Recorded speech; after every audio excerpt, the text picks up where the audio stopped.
Hello, my Teaserking family. How is everybody today? I am fine. A little tired, but too bad.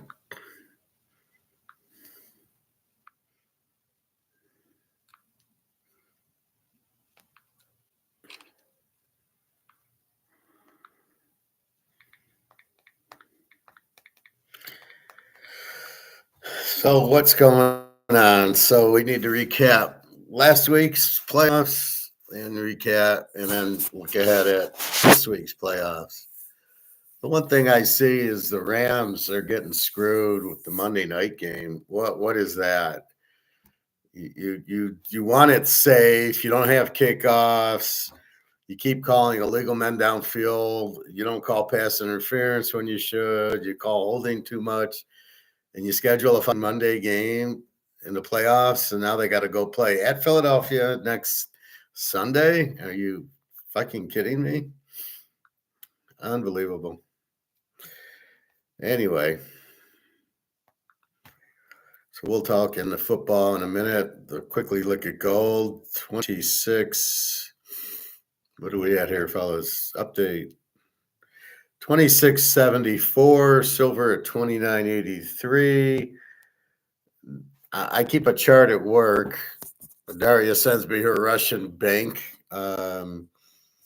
rates, which is much different. And then I track the gold price and the Google FX rates. And the Google FX rates, so if you trade $1, you're supposed to get 110 rubles. Only the Bank of Russia only gives you 98 rubles. But then the FX rate went down to 105, went down to 102, but the Bank of Russia still stayed at 98. So they're not correlated at all, even though you think they would be. So I also track the gold price daily, even though I don't really care because I know it's not real, but just for the hell of it. 2673.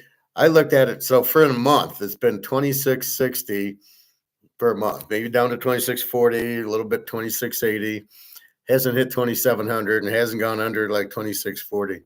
So 2674. I think that this is going to explode next week when Trump takes office. I think they're waiting for Trump to take office, and then they can blame him for the shit hitting the fan and not Biden. Oh, Michael, it didn't happen when I was president. Yeah, it did, but all you idiots aren't aware of what's going on. Good afternoon, Alex. Texans will upset the Chiefs. You heard it here first. Texans and underplay. Why do you think that can possibly happen? What is your reasoning on that? If you want to bring it. Just explain it. What would the defense look good against Herbert, but he ain't Mahomes. They were at home, and they're going to be out in the cold weather in Kansas City. KC's defense, just very good, just like San Diego's. You got a pick six and another interception down to the 5-yard line. So that was 2 of your touchdowns for Houston. That's how they got the upset. So you're saying they're going to intercept Mahomes for 2 touchdowns? Good luck on that one. Mahomes in a big game doesn't turn it over. You don't have a good enough running game or a good enough offense to score a lot on Kansas City. Yes, Kansas City's got an excellent defense. But what Kansas City does to you is Mahomes hits Kelsey here. They run Pacheco. He basically reads the defense, and he either hits Kelsey or he hits Rice or the receivers. Or he has the ball to Pacheco.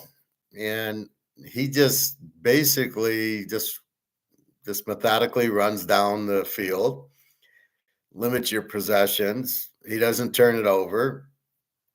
So for Houston to win, their offense has to outscore him, which they ain't going to do because they don't have the offense to do that. And again, they're not at home, So you can look at last week. Yeah, they beat San Diego. That was shocking. but to them to then go at Kansas City and win is never going to happen. So, it's a good thought. I'm not sure. Let's see what you're looking at.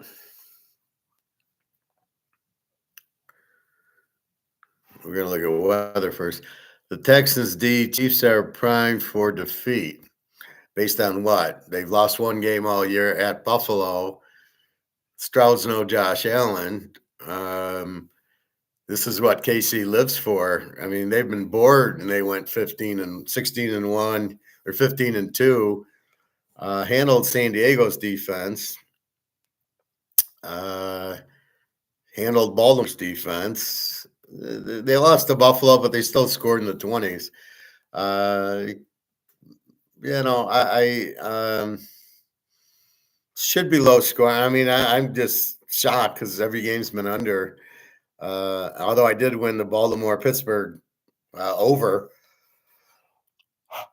Because it was an Iowa spread. It was 43. I went over 37. That was the only over I hit. I couldn't believe yesterday's game didn't go over. I couldn't believe Tampa, Washington, we lose by 1 point.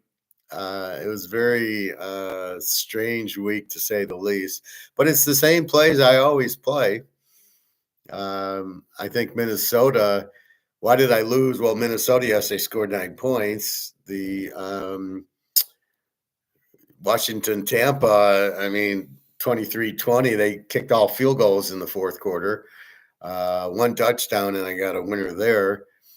I did hit Philadelphia uniquely. I had the under in the game. I had Philadelphia, and I love Philadelphia. And then I said, no, it's going to go under. All these games are going under. And I played Philadelphia under, which I got a rear double on the game. But I don't put them in the same teaser. You never do that.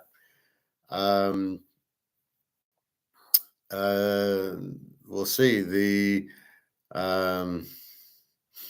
Buffalo game, how does that not go over? 31-7. Where's Denver scoring? And then San Diego, I lost. I had San Diego against Houston. Very surprised. All right. So the first game, LA at Houston. No, that's last week. Where's this week? On the bottom? What the fuck?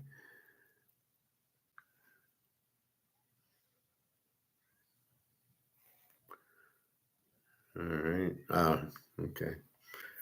Divisional round.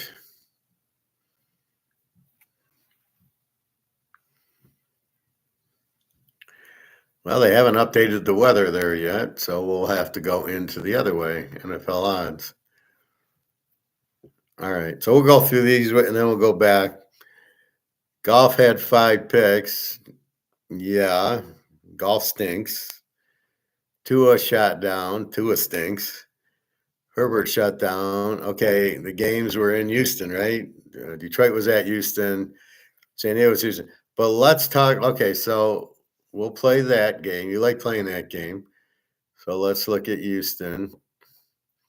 They lost to the Jets 21-13. They lost to Detroit 23. They beat Dallas Thanksgiving, I think, or right around there, 34-10. They lost to Tennessee 32. They go up 32 points to Tennessee and Will Levis. They beat the great Jacksonville team 23-20. They beat Miami 20-12. Lost already to KC 27-19. Lost to Baltimore 31-2. They beat Tennessee the second time 23-14, and then they beat San Diego. So let's see. Baltimore, they got 2 points. Kansas City 27-19. They lost to Tennessee. See, that's what bothers me. And they lost to the Jets. This is where I'm questioning them. Yes, they look good against Detroit, and then they beat Dallas. And then how do you lose to Tennessee? Tennessee's terrible. And then you barely beat Jacksonville 23-20. You barely beat Miami, who sucked 20-12. And then you lose to KC, lose to Baltimore. And then you do get, well, Tennessee didn't matter at the end. They won when they didn't need to play, and they played their backups. And then they beat San Diego. So, yes, they beat San Diego. I'm not arguing that. but they had Detroit, and Stroud threw the ball over the guy's head, which no, he threw the interception in the end zone, which should have sealed the game, and he just lobbed it up there. Dallas sucked. That was before Cooper Rush started. And the problem I have with them is they lose at home to Tennessee and they beat Jacksonville by 3. That's not the sign of a good team that's going to go into Kansas City and win, right? And then against KC and Baltimore, loss. That's the point that I make. They're not consistent. They can get up for Detroit, but they don't get up for Tennessee. They don't get up for Jacksonville. They don't get up for Miami. And then in the big games where they could prove themselves, they get killed by KC and Baltimore. 31-2 to Baltimore. Sounds like the playoffs. Hey, Todd. Thank you. Finally hit 16 teaser this past week with Notre Dame and under with 4 pro teams. Well, good for you. Yeah, I think Notre Dame, well, they were playing Penn State. What was that? It's so long ago. Notre Dame, Penn State. Yeah, I like Notre Dame, and then I think I played the under in the game. Yeah, that was my college teaser. I had the under there, and then I played Ohio State even, and I saw the final score, and I go, 28-14. Oh, that was easy. And then I watched the replay, and it was like, no, Texas was going to score, and they had the worst play calls in the world. And then the guy fumbled and took it back with like a minute left, and it went 28-14 when it could have went 21-21 and gone to overtime. So you're welcome, Todd. I'm glad I helped. Pros for me were tough last week. I had one lock, San Diego with Tampa Bay, Washington over. I still can't believe Tampa Bay and Washington didn't get over. It was a weird week where every under came in. Like I said, I hit the Baltimore Pittsburgh over because it was so low, but the under would have won in that game. And San Diego, Houston, I should have played under instead of San Diego, obviously. And Denver, Buffalo, I still think that was an over. What happened to Denver's offense? Baltimore, Pitt, that one I was thinking of taking Pitt, but they're so bad I took the game over 37, but I knew Baltimore would score a lot. But I knew they wouldn't cover. It's a playoff game. Lamar's going to choke. And then Tampa, Washington, I have no idea. I hit the Philly game perfectly. I'm over in Washington. I'm thinking of the 9, but I go, no, Baker's been good. It's at Tampa. I never once thought that Daniels was a rookie on the road, like that matters. As I think I said on Sunday or Saturday and Sunday, he goes into Alabama and plays, right? I think he won at Alabama. Then he got the concussion when the cheap shot at him. But he's played in big games against Alabama and Georgia. This was nothing going to Tampa Bay. So that was the only – otherwise it was home – well, I guess the Rams call it a home field. What happened to Minnesota? Darnold looks like crap. The offensive coordinator should be fired. They don't have a pass play for a blitz. I talked about it last week, and here we go again. He gets sacked 7-8 times because he's trying to throw 20 yards down the field. Are you kidding me? Where are you going? So now everybody knows this blitz Darnold. He's gonna get sacked or throw an interception. So he's done. I wouldn't sign him. I wouldn't sign him if I'm any team. At best, he's a backup. He did well, but in the games, both Detroit games, and now the ones that counted, the Detroit for the 1 seed and this one, he doesn't show up. Stafford looked good. That's Stafford you can count on, and you go from there. So anyway, the problem with Houston is they get into a big game. Baltimore, KC, Detroit, they lost all of them. And yeah, you can say, well, Tua shutting down, who cares? Golf had 5 picks, but Golf won the game. And Herbert shut down. I don't know what happened there, but, that's a good thing. But they're not at home. And that's the problem, right? So being on the road, they're not going to beat KC and KC. Are you kidding? No chance. All right, so let's go through the lines. KC Houston. Well, we know KC. I don't know what they are. I got to go through my stats. I have to update them yesterday. Houston is still an under team. We'll give them a 22 defense. And we've got Stroud, which is a big problem, against Mahomes. Stroud ain't beating Mahomes. Not now, not ever. KC, I don't have. My spread, we'll put it in there. And this real spread is 8.5 with a total of 42. Now, here's where you got to be stoic and say, well, how do I see the game? I can't look at last week where every play was under and just automatically play under. However, I'm seeing such bad offensive coordinator play. If I see another offense at the 10-yard line trying to throw it into the end zone, I'm going to throw up. You can't do it. There's no room to cover, right? The end zone's 10 yards and that's it. So I'm not worried about your receiver running out. You can do what Buffalo did and kind of go behind and go across the end line, or you're trying miracle plays where you're trying to hit the pylons, which are just bullshit plays. They're not high percentage plays. So you need to run the ball, and that's why I like Philly with Barkley and Baltimore with Henry, and Buffalo has Josh Allen to do that. Mahomes will give it to Pacheco.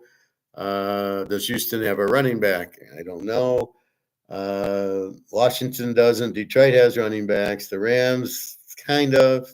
Barkley and Henry and Allen.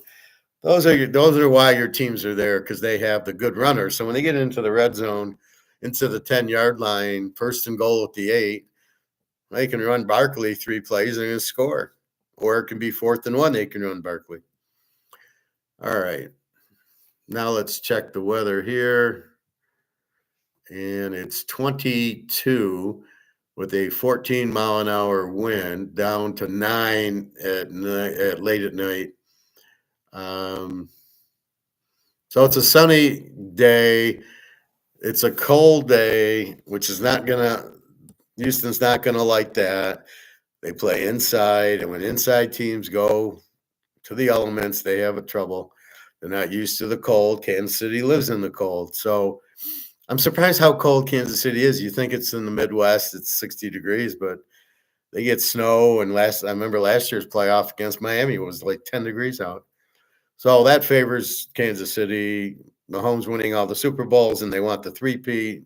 Favors Kansas City. There's no way Houston's going to win this game. I think Alex is listening to this BetMGM or SportsCenter. So I tell you, be careful listening to those guys. They don't know what they're talking about, and they get you confused into making bets that you don't want to make because that's what they say, but they're not. They're not professional handicappers like me. This is my job. I got to know this stuff, and I can't. I don't listen to them because I don't want to be swayed.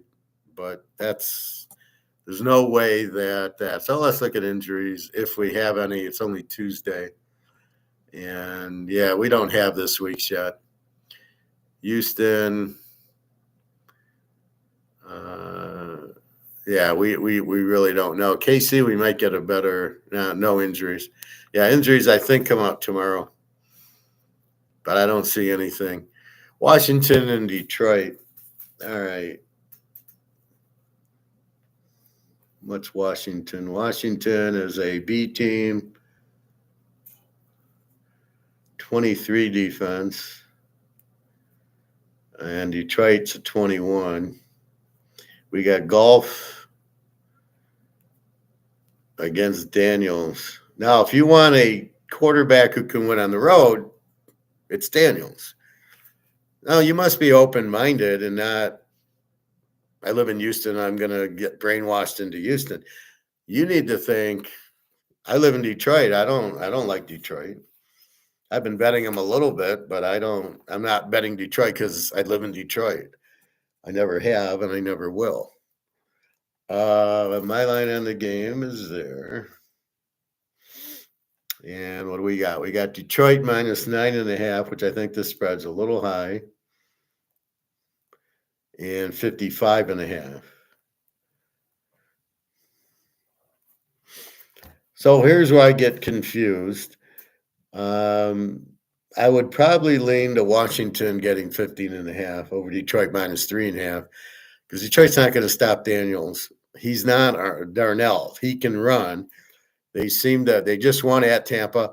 But the key to this game is they won at Philadelphia like 36-33. They turned it over 5 times like Detroit did at Houston, only this is Philadelphia, and they beat them, and they had to win, and they beat them. And then they had to beat Tampa, and they beat them. And they had to beat Atlanta, and they beat them.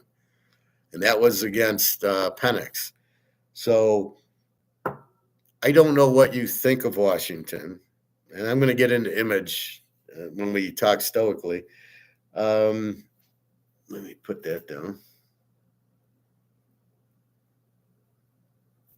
So what you have here is a very strong dog who, well, they can't win on the road. He's a rookie quarterback. And they go to Tampa, who, I say, beat Detroit. And they go in and beat them. And they go into Philly and win and beat Atlanta. So they are clutch. He's been clutch at LSU. He wasn't that good at Arizona State. I never thought he was anything special there.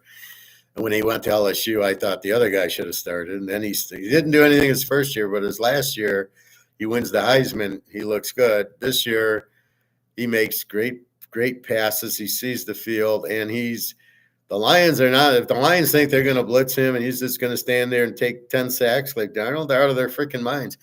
And that's what you have to understand. The Lions still have no secondary, right? They got safeties. The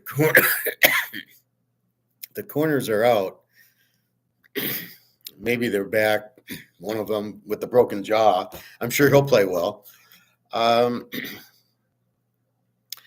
So that's what you have. You have that point. So Detroit's weakness is their secondary and no pass rush. They had to blitz Darnell. You're not going to blitz Daniels because he's too quick for you to really do that. They had trouble with Lamar. They had trouble with Josh Allen. C.J. Stroud didn't do shit against them. If he would have made one pass, they would have won the game. That's what I think of C.J. Stroud. He had his chance to beat Detroit, and he screwed up.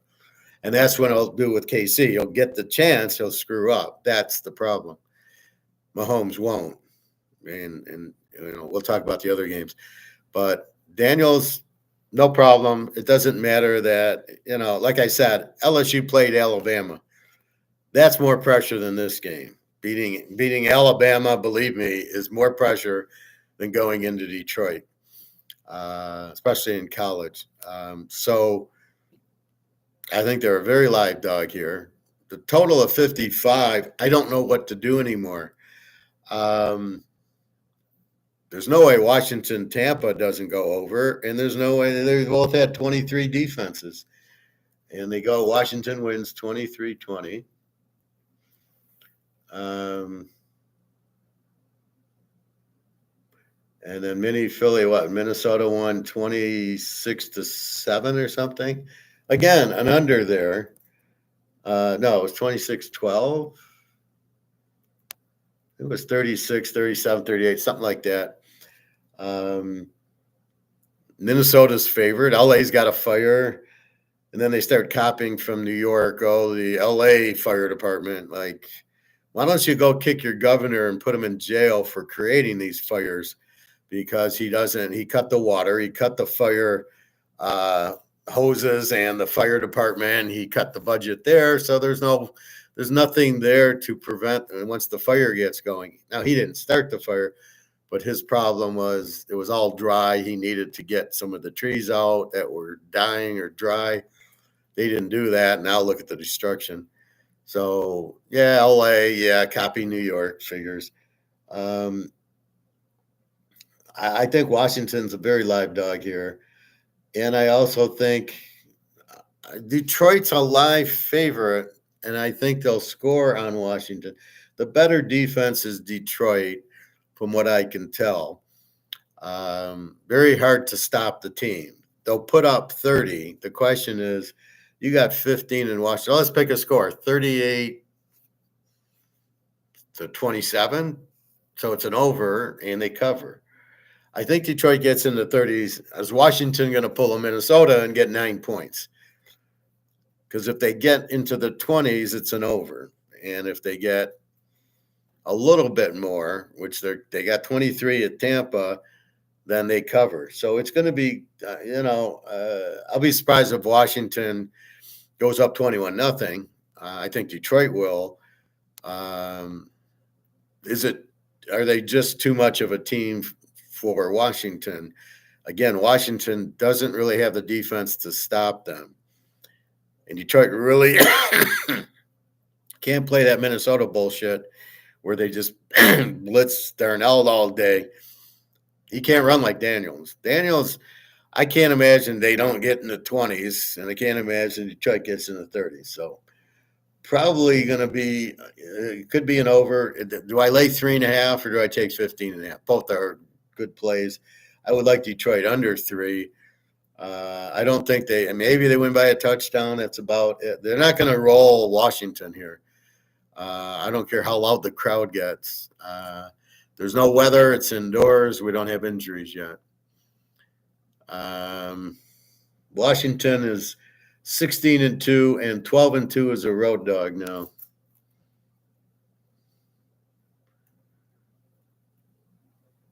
So Washington's not in the league.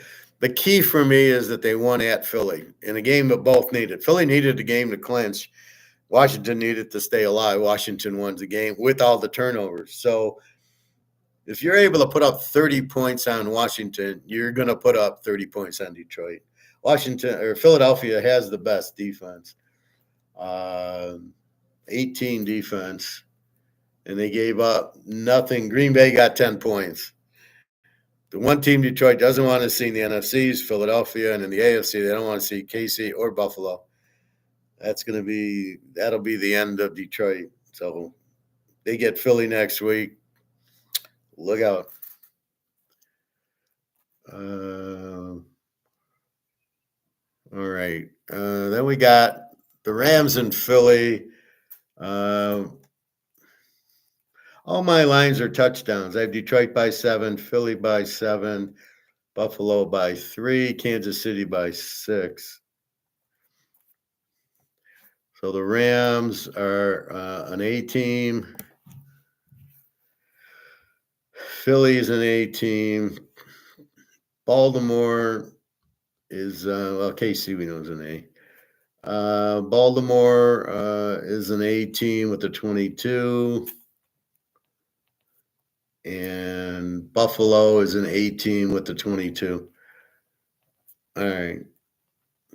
I got most of my stats.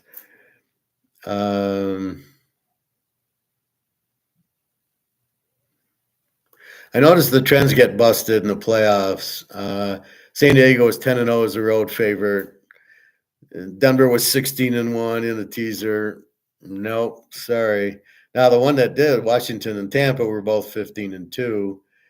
Green Bay was 12-0 as a road dog and 30-6. They didn't come in. Minnesota was 30-4. We know that. Not even close. They never had a chance. All right. LA, Philly. So Philly is a 6-point favorite. I got them by 7 and 44. And the problem is people are watching yesterday's game. So we got Stafford against Hurts. Stafford gets a huge edge there. Although Alex would like Philly because Hurts is, I don't know.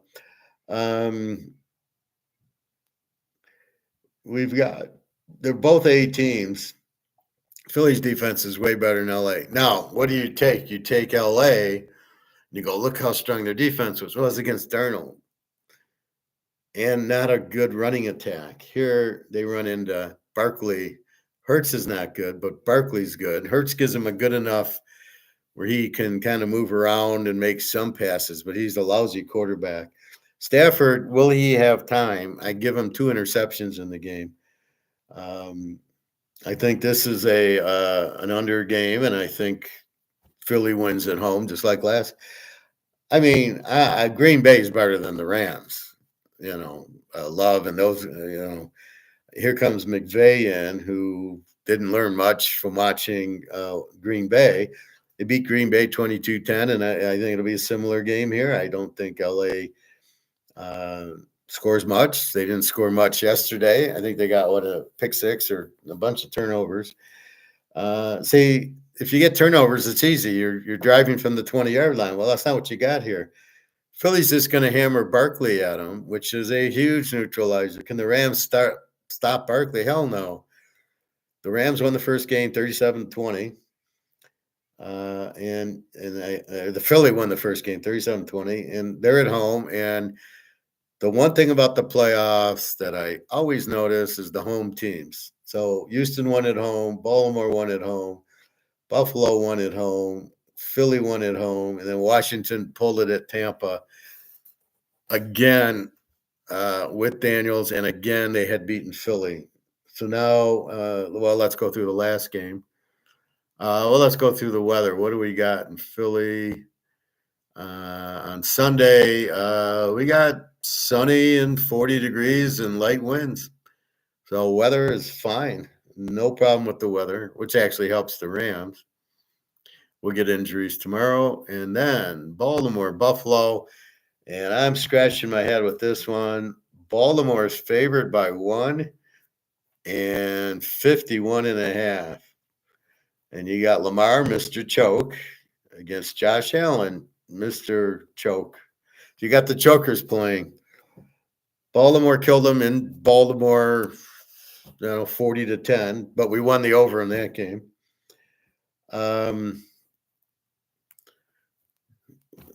I think Buffalo is obviously a very live dog there. Beating Detroit showed me a lot, although Detroit was injured on defense. Baltimore does not have a good defense. Their defense has been terrible, especially their secondary. Buffalo is much better at home. Let's check this weather out.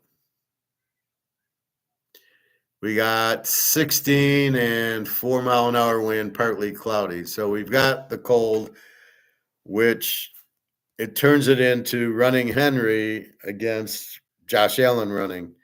But Buffalo doesn't seem to mind the cold. They played, it was pretty cold. They put up 30 last week, 31-7 to Denver.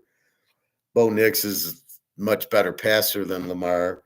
But Denver's problem is they don't have a running attack. And here, Baltimore with Henry. Buffalo is going to be pissed off, losing last year's playoff game to them. They're a home dog, which is just, I can't believe it. My spread on the game, Buffalo -3. They're at home. They should be 3-point favorites. This is the Lamar factor. And what do we do with the Lamar factor? We always bet against Lamar, especially as a road favorite in a playoff game against Buffalo. You're making, now at Houston, I understood I would take Baltimore, but here comes Lamar, and Zay Flowers, I believe, is out. He was out. I think he hurt his knee, whatever, but I don't think he'll be playing this week, although he'll probably try. Buffalo is they're just too strong at home for Baltimore. Let's look at, there's a head-to-head matchup. Let's see if Baltimore's ever won at Buffalo. No. Well, we got to go back to 2019. So let's go back the last 3 years. Buffalo won at Buffalo 17-3. Buffalo won at Baltimore 23-20 and 22. And in 24, Baltimore won 35-10, covering the 41 in the over in the teaser. So Baltimore won, but back in 16 and 18. So your last 3, okay, let's count the last 2. 23-20, Buffalo wins in Baltimore, and then Baltimore blows them out. I don't know what happened in that game. Buffalo never came to play. So let me read Todd. Lions 31, Washington 24. It's right on the 55. I think a little more like maybe 37-27. I don't know that Washington's got the defense to stop Detroit at home, but I don't think Detroit has the pass defense to stop uh, Daniels, and he'll run and scramble, and they will not be able to contain him. Again, they're playing Darnold, and they look good. This ain't Darnold. This is a guy that can move around. You can't get him. This is a guy that went to Philly and put up 30. I think Washington is a live dog, and I think the over is very live here. I wouldn't lay 3.5. I'd be a little scared. Like you say, maybe they win by 7, but you're holding your breath. I think Washington in 15.5 is probably the better play. And again, I go back to the last 3 games. They won at Philly, which is putting up 30 some, and they beat Atlanta in a must win, and then beating Tampa 23-20. Detroit will score more than 20 points. What Washington did in the game was ball control them. Sometimes when you see these low games, there's just running, the teams start running for ball control and time of possession, and they don't want Baker to have the ball. So they'll try to do that against Detroit, but it won't work. They'll have to throw, and it has to be a higher scoring game. They're not going to stop Detroit all the way. So Detroit will get its points, but I think Washington will. And I've got to go against last week, right, where I'm like, oh, fuck, I bet the over in Washington. Over 44, and it 43'd me. I couldn't believe it. I did go under in Philly, and then I went over in Buffalo, Denver, because Buffalo scores 30 points a game, and I needed 41, and I get 7 from Denver, and that was it. So I barely lose that. I do hit the over Baltimore Pitt, 37. They score 42 in the third quarter. I had it. And I missed the Houston. I took San Diego instead of the under. And that's what's been happening. I've been going both ways. Like I could play the team and I can play the total. And sometimes I just make the wrong decision and it pisses me off.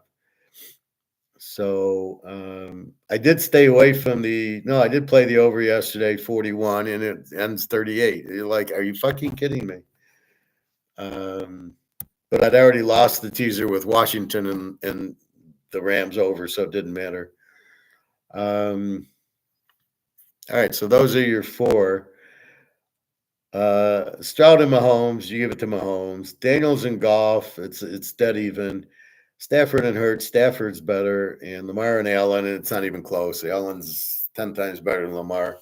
This whole MVP stuff cracks me up.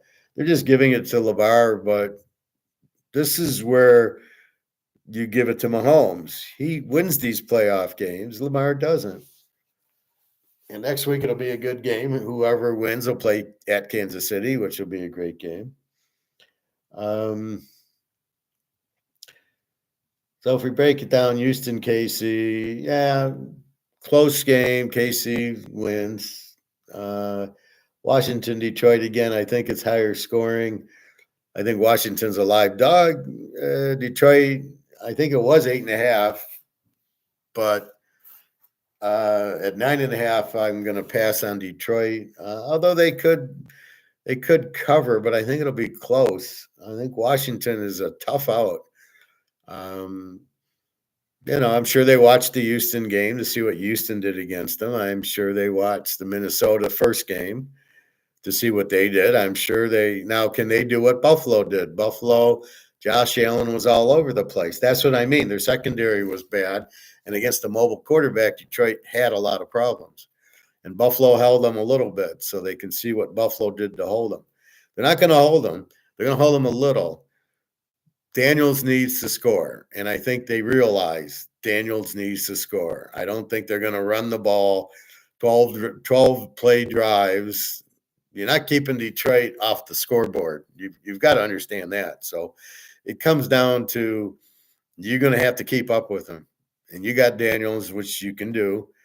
And Detroit doesn't have the defense. They're all injured. So they're not going to get pressure on Daniels. If they blitz, I'm sure he's well aware of that. That's one thing Brian Kelly at LSU taught him against Alabama. They gonna come with the blitz. You got to read into it. I don't think. I'm sure Philadelphia blitzed them. I'm sure Tampa blitzed them, and it didn't matter. So I doubt we'll see 23-20 as a 43. At least I hope not in the 55. LA, Philly.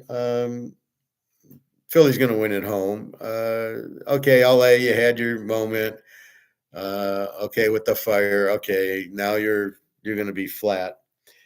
Now, one note on the Baltimore Buffalo game. Let's go back to 1974, the Sea of Hands game. Oakland against Miami. Miami, I think they lost one. They went to 2 Super Bowls in a row, so they're trying for a three-peat. Stabler against Greasy. Wonderful game. It's on YouTube. I hate the people that say, well, I wasn't born then. Have you fucking heard of YouTube?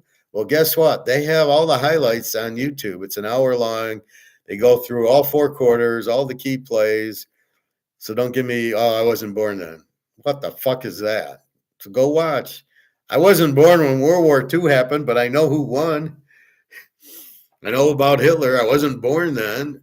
Stalin, Mussolini, you know. So that's a bullshit excuse. Just watch it. And if you do, it's not going to be the line to gain. It'll be the first down markers. You'll hear real football. So whoever wins this game is going to be flat the next week. And if they have to go to KC, one thing we learn about emotion, as I talk to you when Texas plays Oklahoma and Michigan, Ohio State, and all the big rivalry games the next week. Look what happened to BYU. BYU went to Utah and beat them at the end. And then what happens? Kansas comes into town, and Kansas beat BYU, cost them the playoff. They were a good team. They should have been in the playoffs.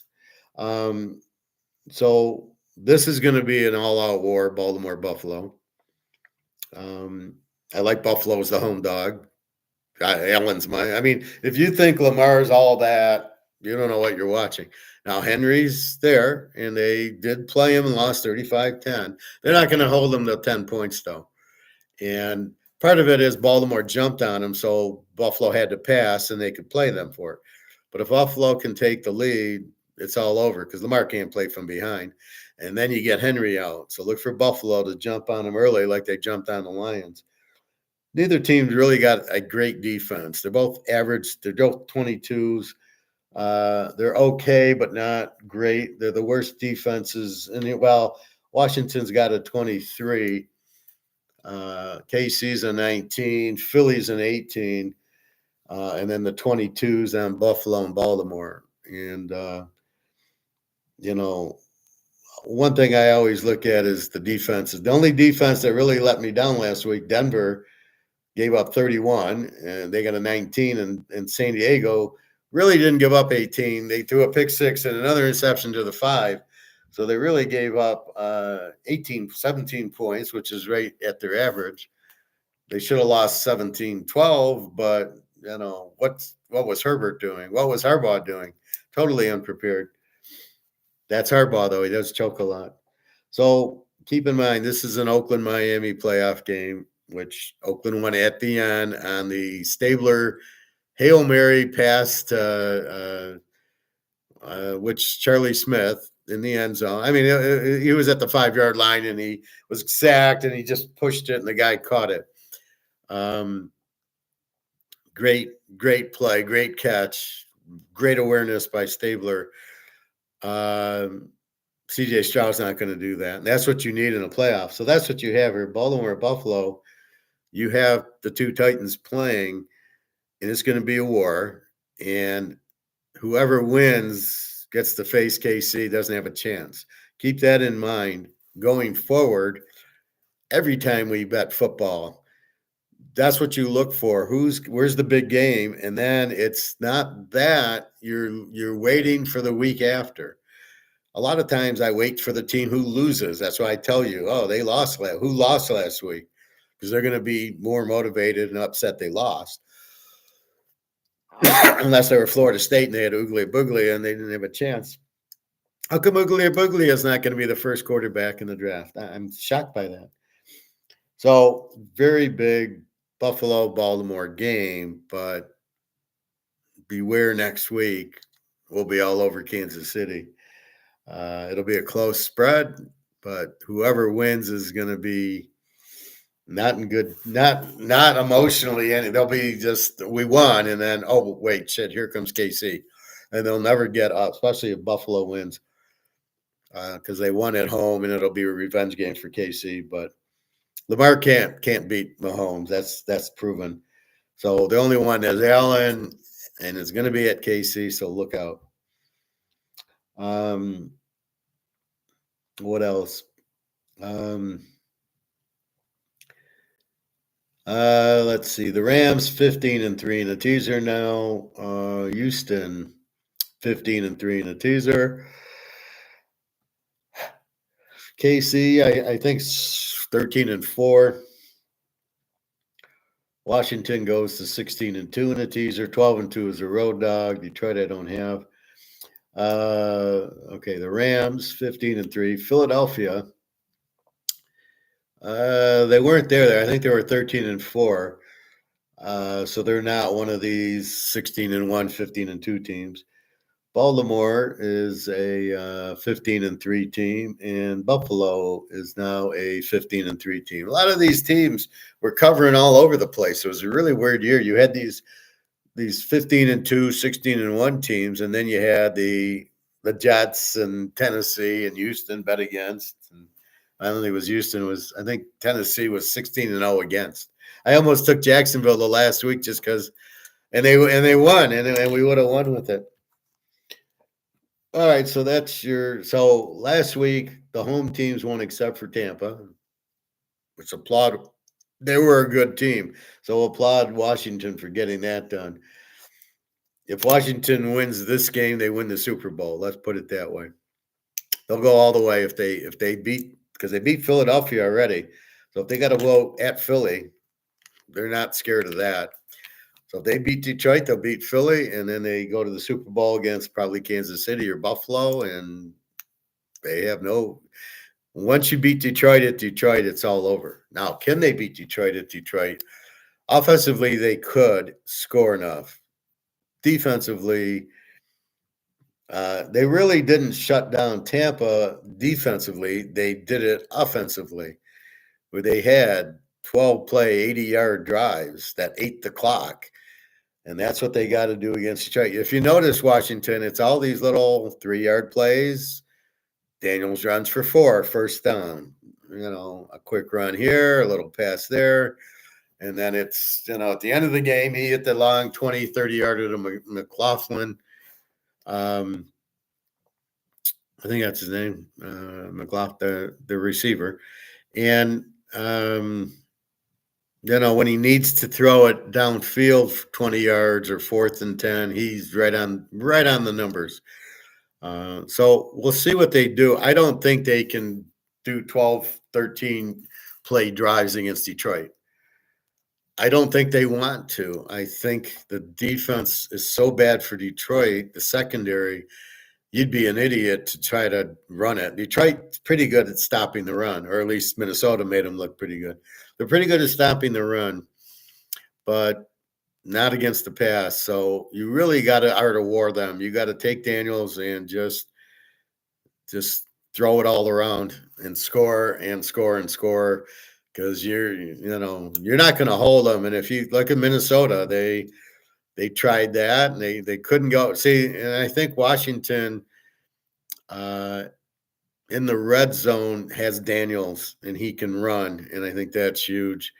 Although I didn't love their play calling against Tampa. I don't like anybody's play calling except for Philadelphia and Baltimore with the big running backs in the red zone. In the 5-yard line, you got to run the ball. You cannot throw the ball. You can't pretend and just go back. They got 7 guys in the end zone and no fear of having to go. Nobody can get behind them because it's the end line. So you're not completing a pass. I mean, it's a fluke, and you got to hold the ball 10 seconds, and more than likely you're either going to get sacked or throw a pick or throw it out of the end zone. There is no positive by just doing a regular pass play. You've got to do play action pass Dave Caspers. The only way you're going to score. at the 2-3 yard line. You must do play action, and you must have Dave Casper come out, fake like he's blocking, and he'd be all alone. You have to do that. It's the only way you're going to score passing the ball in the inside the 5. Otherwise, you're fucked. You're not gonna, you've got to run it in. And I don't know that Washington's got the best runners, Daniels. He's got to do that college option where he fakes, you read options and then he keeps the ball and he goes around the end. That's the only way that's going to work. So that kind of worries me than them getting down to the 10-yard line and then fucking around like that. And they're going to run the time off the clock. That's what's really been killing my overs. They'll go down and then it's 4th and 2 at the 6, and instead of kicking a field goal, they're going for it.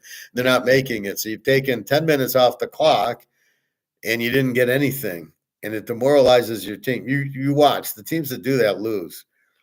Very rarely does a team go for it. Washington got away with it because of the fumble by Mayfield. That's how they won. Because if Mayfield doesn't fumble, they're not winning the game. And Detroit's playing Tampa, and they'd be shitting in their pants playing Tampa. Tampa's got a defense, and Mayfield, they beat them already in Detroit. So you've got to come strong against Detroit. We will see. I think Detroit wins. I think it'll be close. I think 37-27 sounds more realistic because I think Washington can get 30 because you just got to throw on these. You've got to take advantage of the weakness, which is all the injuries. No pass rush unless they blitz. And if they blitz, Daniels just eats them alive. And then the secondary's weak. So stop fucking running the ball into a brick wall. I hate that. 3rd and 1, and let's run the ball, or 4th and 1, or 4th and 2, let's run the ball up the middle. And the guy doesn't even get back to the line of scrimmage because they're selling out for the run. You have to play action pass and hit the tight end. I mean, it's so obvious to me. And yet they fuck around running the ball in the middle. How many times you see him run up the middle? The guy gets nowhere close to the line. And the other team's pumped up and you're demoralized. What are you doing? Who's the offensive coordinator? Jesus Christ, what a bunch of idiots. And they're all the same. Every team does the same plays. Oh, we're going to run that wide receiver screen and lose 3 yards. We're going to run up the middle and lose 2 yards. Why are you going for 4th down when I think it was Tampa that did that, where they had the penalty and they had the ball at like the 1, and then they lost yardage running, and then they start passing incomplete. They go for it on 4. Why are you going for it on 4th down? You had 1st and goal at the 1. You've had 3 tries. You couldn't even get close. Oh, on 4th down, all of a sudden you're going to score? I mean, who's the coach? What an idiot he is. You have no chance. You got lucky on the Mayfield fumble, and then on 4th down, I think you scored on 4th down. But that's it. So keep that in mind. So, again, Houston is, I think, 4 o'clock Saturday, the Detroit game Saturday night, and then Philadelphia is I would think it's the 1 o'clock game. And let's see.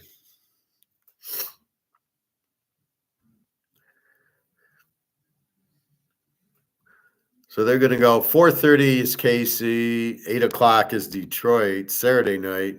Sunday, 3 o'clock. I don't know why. And then 6:30 is Baltimore, Buffalo. And I don't understand that time either. All right. So anything else on the NFL, let me know.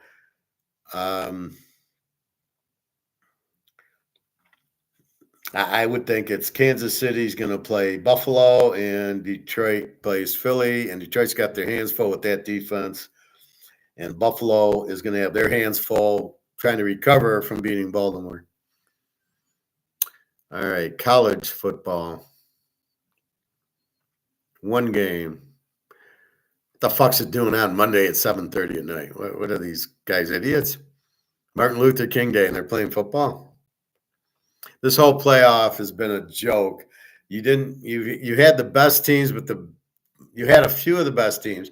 You had a few shit teams, and your matchups were horrible. And you show everything on ESPN, so nobody can watch half of it. We got Ohio State 8 and 46.5 against Notre Dame.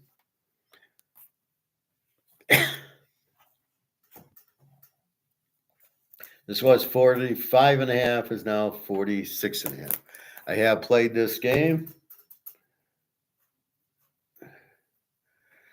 Notre Dame, outstanding defense, a 14, and Ohio State, a 13. Both are A teams. Will Howard, better quarterback than Riley Leonard, who's terrible. He's a good runner, but he's not a good thrower. If Ohio State gets up and jumps on them, it's all over. Notre Dame will do its share. Notre Dame beat Penn State with Allard, who's not very good, shouldn't have been in the playoff. I don't think Indiana should have been, or Penn State. I think Oregon, maybe Ohio State, because Penn State lost to Oregon. And then Oregon should never have played Ohio State in the first round. What was that? This game should be Ohio State and Oregon, not that first one. And then they didn't play a too deep zone, but they don't have to worry about it against Notre Dame. I don't think you can run the ball on Ohio State, and I really don't think you can run the ball on Notre Dame. They both show very strong defenses. I don't know. Todd Day's a choke. If I was Notre Dame, I'd come out in maize and blue in the game, and then I'd win the game, right? All I got to do is come out maize and blue, and Notre Dame wins. Instead of, you know how they like wearing green and wearing orange and wearing pink and polka dots and everything else. Navy blue and gold is their colors, so just switch it to maize and blue. You're still blue and gold, and you would win the game. Todd Day is a terrible coach. He chokes in all the big games. That's 4 in a row. He's lost to Michigan. Last year they should have beat him. This year, how the fuck did they lose to Michigan this year? Are you kidding me? A team with no quarterback and a good defense, where the best corner was out and you didn't throw the ball. The best tight end was out. You couldn't stop him. You turned the ball over. What are you going to do against this Notre Dame defense, which is better than the Michigan's defense, and you couldn't do shit against it? All right, you beat up Oregon on some nice passes. Impressive against Tennessee, who has a really good defense. And then last week, you beat Texas, who was a choke team anyway. See, these coaches, Sarkisian, he's a choke. He's never won any. He was at USC choke. Wasn't he an alcoholic? And, you know, Tennessee, okay, they had him at home without a quarterback. Tennessee's quarterback sucks.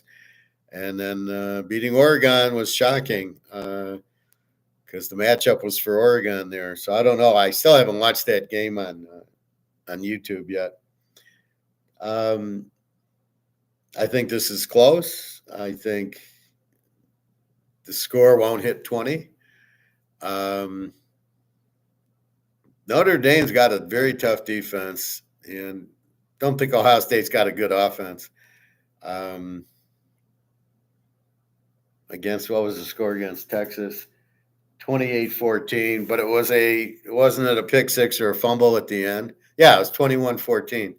They only got 21 on Texas. I doubt they'll get 21 on Notre Dame, who's got a much better defense. But Notre Dame's not going to score here. This is not going to be the teams that gave Notre Dame trouble were USC and Louisville, who are much stronger offenses than Ohio State. Ohio State, I don't know where they hide. They play Michigan and they don't have it. Okay, yeah. I mean, you keep talking about Michigan.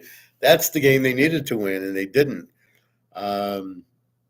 Tennessee was in over their heads because it was a home game. And then you got last week's game against Texas, in Texas, and Ewers is just not good. Sarkisian's not good. Their defense held Ohio State, and that's what I'm talking about there. So Michigan held them to 10, and Texas held them to really 21. You're not counting a 90-yard fumble recovery as Ohio State's offense lighting it up. And Notre Dame will definitely – I mean, what's Notre Dame done? All right, holding Indiana to 17. Really, it was 3. Well, 10, because Indiana scored and then got an onside kick. So they held them to 10. They held Georgia to 10. Granted, the guy in the Georgia jersey was actually a guy from Notre Dame who got interfered with the ref, causing him on that long pass. And then they had a kickoff return. So that game should have been 17-16 Georgia. And then last weekend, Penn State 27-24. Penn State didn't belong. Really bad playoff. What was Boise doing in it? You got to justify Boise over Ole Miss, over BYU. Why was Boise in over BYU and whoever else was in that Big 12? Not Colorado, but who killed Colorado? It was BYU. BYU should have been in over Boise if that's your choices. They should have been over Indiana. I'm not sure about Tennessee. You're giving them credit for the Alabama victory, but Alabama wasn't good. They lost to fucking Oklahoma. So it's a very weak playoff. Not because part of it was the format sucked. The home games were ridiculous. And then Ohio State plays Oregon in the first round instead of playing Arizona State. Why was Arizona State and Boise rewarded buys? What was that? Okay, I get Oregon and Georgia getting one. I don't get Boise and Arizona State getting a bye. And then it should have been the lowest seed, so it should have been Arizona State and Oregon or Boise and Oregon, not Ohio State. So terrible playoff, I think. Good idea, but executed terribly. You've got to give. You don't play the best two teams in the first round. You maybe play them now would have been a good time. So you've got really bad teams in the finals here. Ohio State, I'm not sure they belong. I know Notre Dame doesn't belong. Penn State didn't belong, and Texas maybe. But Oregon and Georgia, well, Georgia's problem was the quarterback got hurt, and he's actually transferred, which is hard to believe. So I think you got to go under in this game, and I think you got to go. I don't know because Riley Leonard can't throw. So if they get behind, how are they going to catch up? Now, if they get ahead, Ohio State can throw and pass. I think this is a very close game. I think 14.5, I'd probably take Notre Dame. They'll be in the game the whole way. They beat Penn State. I think they can hang with Ohio State. And that's your football. Questions, comments, let me have them. So, Alex, are you giving me Houston even against the Chiefs are primed for defeat? I don't know where you're getting that from. You heard it there first. So, I'll take Kansas City even at home. What do we want to go $500? We can do that. All right.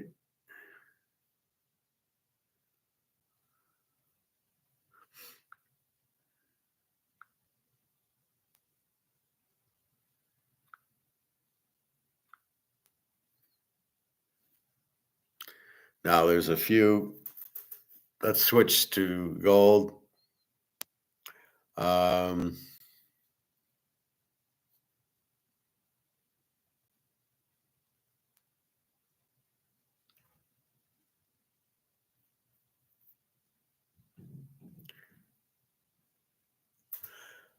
right, so real quick, I want to talk about image. It's all over a lot stoically and economically. So I'm at work. They don't really know me. All they know is my image that I'm presenting. So I sit there and I stay calm and I do my work and they think, okay, he works. They don't know much about me. So there we go. And you start thinking like, they don't know me. So I can just play this role almost like a movie, right? I'm going to be Howard and I'm going to play the professor and, I'm just going to keep quiet and just do my job and they won't know shit from Shinola, which is fine. And I'm not as friendly. Usually I'm saying hi to everybody and, there's guy sitting next to me who's on the other team. I don't even say hi to him. And he doesn't really say hi back. It's like I'll look over once in a while and make a comment, and he doesn't react to it. And I'm like, well, fuck you. I'm not going to sit here and play games like you. So a lot of these people, first of all, are upset because there's a lot of layoffs that happened, and they moved Ignition out, and then there was all these openings, and that's where they found me. Probably trying to get rid of the bad blood and make cuts. So I'm there, and they're going, okay, we got a good guy. He's got a lot of experience. We'll leave. We'll let him go. And anyway, so I started thinking about the image. It's like when I talk about gold, nobody knows I have it in my house except you guys, and you don't know where I live. So like you go out, you don't have to worry about it. Nobody knows you have it. And that's the fear is you think people know that you have it and they don't. I mean, like I said, except for you guys. Um, and so that's very much that you think people know more about you than they actually do. They don't know anything about you. And that's really the point of it. So keep that in mind. People don't know you. They know what you tell them, and that's it. So just shut the fuck up and let them guess. And the women, you don't say much to them. You're friendly to them, and you don't have to say I'm a nice guy or I'm this or I'm that. They know, they can see. That's what you're presenting. You're presenting that image. Look at Marcus Aurelius. You just sit there and you be cool and calm, and that's all you need to do. And they should come to you. That's the real point of it. Instead of you getting all nervous and asking them out and hoping they don't say no, the rejection problem, you just sit back. You just look at them and say hi, and that's it. And let them come to you if they want. But they only know what you show them. So you show them the image, and that's it. Now we'll take it to economics. The image presented and the propaganda presented by Bloomberg or by Fox or CNBC, everything's good in the economy. The stock market's good. Look at Bitcoin.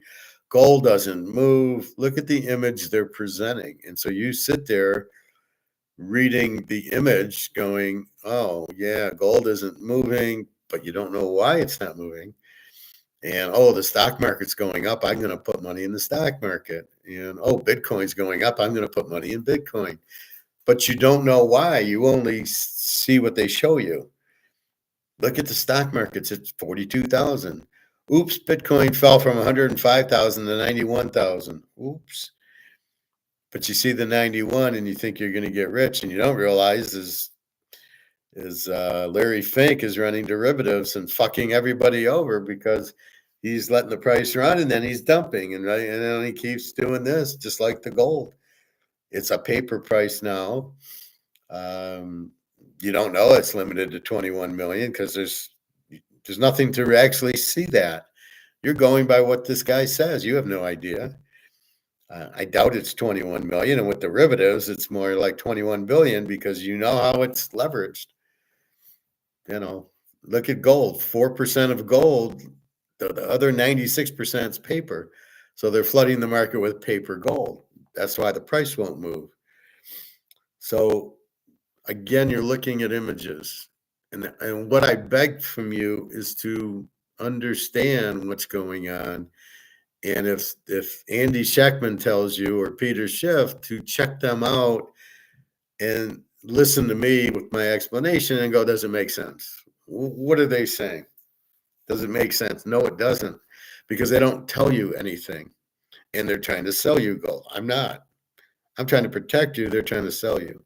That's why I show you a lot of Egon and Mark McGuire, because they're really not selling gold. Egon seems to be selling his vault. Put your money in my vault. But I don't, that's something different. He's not selling gold. He's just, he's telling you to buy gold, but he's not commissioned. It's just stored in my vault in the mountain in Switzerland when, at the time. So it's all image. Why do girls dress sexy? It's an image. They want you to notice them. Um, I had a friend, Ira, very beautiful blonde Ukrainian girl, and she was dressed up in the knit, and you could see her bra and panties. I go, "You go out like that? Where do you go?" And, "Oh, everywhere." She says, "I just want to feel beautiful, and I want guys to stare at me." That's what she's telling me. I want guys to stare at me so I know I'm pretty. But look at the image she's presenting. Very erotic, very sexy. She's very pretty anyway. So that's the image. Girls go in a bikini. It's all about the image. They want you to look at them. That's why. So what you present at work or what you present with your friends is what you want to present. You want them to look at you or whatever, or maybe you don't want them to look at you. You talk to people or you don't talk to people. I go in the sauna now. I don't even look up. I just kind of walk in, get warm, and go. I'm so sick of going out in the cold weather. Um, but that's what you're doing. So it's a lot of image.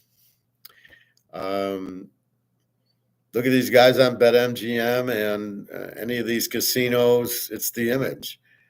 I'll bet this team because I say so. Why should I bet? They don't give you the reasons. If you're at a poker table, here comes a guy, Mr. Cool. Oh, I don't want to play. He's a good player. You don't know that. It's just, but he's got a gold watch and he's wears a nice shirt and his hair is nice. So you think, wow, this guy's really good. He's confident, but he might suck. But he's presenting the image that he's professional. He knows what he's doing. So you got to read through the image, is what I'm trying to tell you. Or when you go, you present the image that you want other people to see. So when I'm at work, if I get something, I'm just cool and calm and very stoic and go, okay, well, I'll try that. I don't know, fuck, I don't know what the guy's talking about. So I just leave it like that. I don't panic. The guy doesn't seem to know what he's doing. Um, like today, I did a pull for receivables yesterday, and I thought it tied, and it didn't tie because each plant tied, but the total didn't tie. And so today I went, so now I get stoic and I go, well, why? Okay, let me see, what am I missing? And I was missing a Japanese plant and another Chinese plant. And then I added those two in, and next thing I know, now I tie. And so I then resent it to the VP who was looking for it and said, now I got it. It should be fine. But this was my first time doing it. So I didn't realize I didn't have all the plants. And, so that's what it is. But I didn't hesitate resending it to her, saying, yes, these are the numbers. These are good.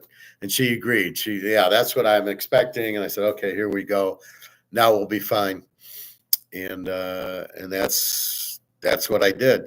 So in her eyes and in my boss's eyes, the perception is I know what I'm doing. And if I make a mistake, I correct it. I don't, I always do that.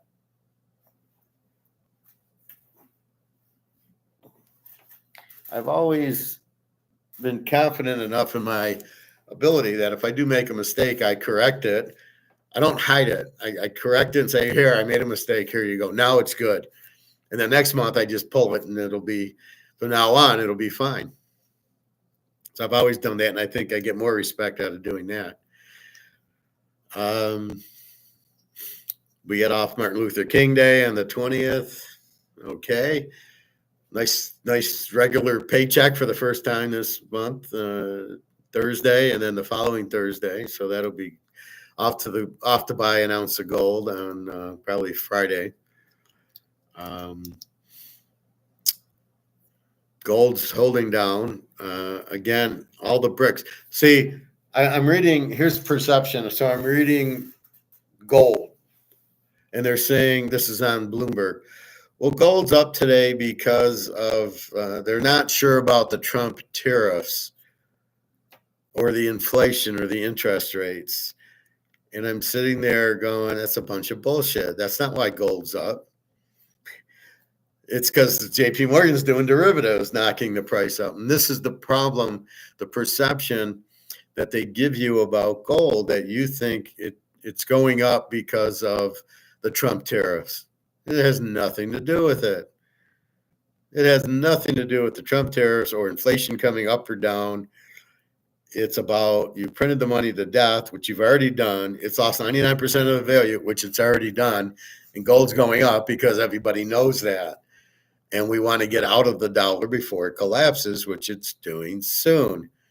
And that's why we're into gold and silver. It's got nothing to do with Trump. If Trump was president or not, it doesn't. You've already printed $160 trillion. You're already we're already out of the petrodollar. Our dollar's worthless. So if you understand that, you just buy all the gold you can.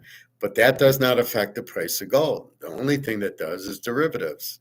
It's like when gold goes down, they say, well, it was profit taking and they're reallocating, and that's all, and that's bullshit too. And these are your gold guys telling you this. Nobody is profit taking gold. It's the dumbest thing you can possibly do. Gold is not stock. Gold is money. It's not a stock. It's sort of like a mantle card. Maybe you do profit take if it goes up. Like the Montana, I bought it for 100. It's worth, if it's a 10, it's 100,000. Maybe I profit take, but if I do, it's to buy gold. What was I thinking? There was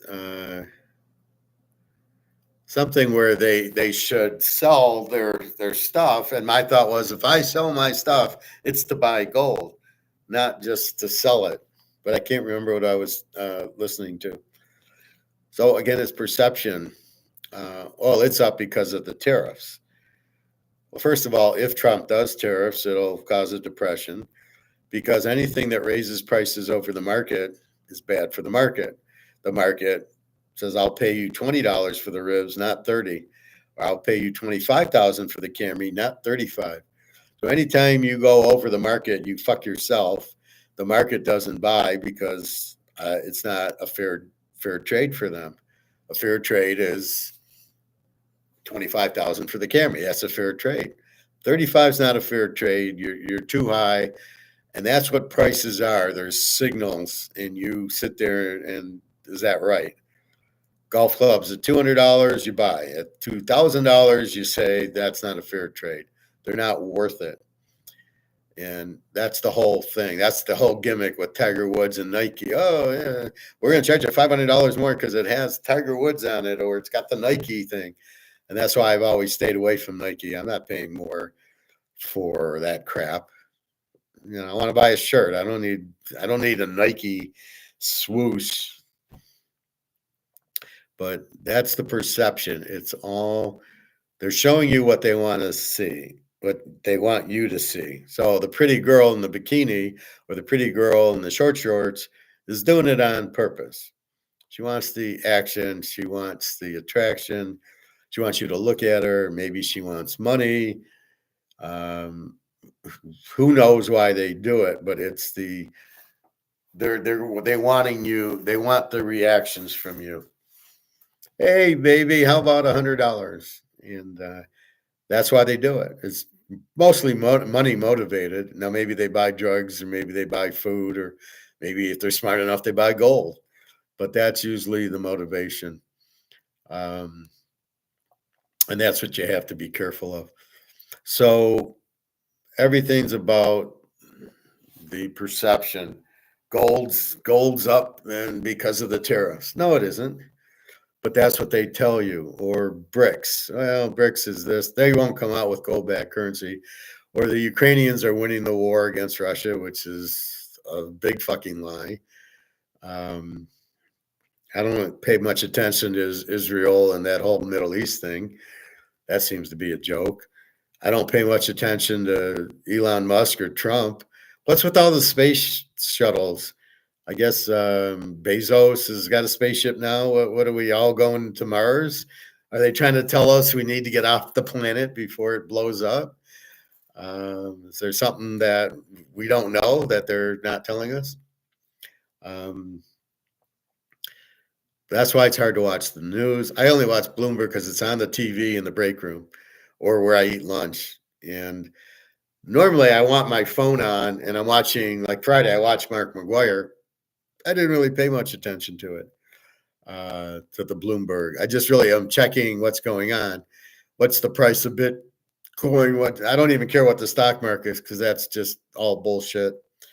It's the perception. What they're doing is the perception that the economy's good. That's the perception they're giving you right now. The economy's good. Look at the stock market. Even Bitcoin's at 90,000. Oh, look at look at these stocks. Oh, Amazon and Micros. They're all look at Tesla. Everything's fine. The economy is great.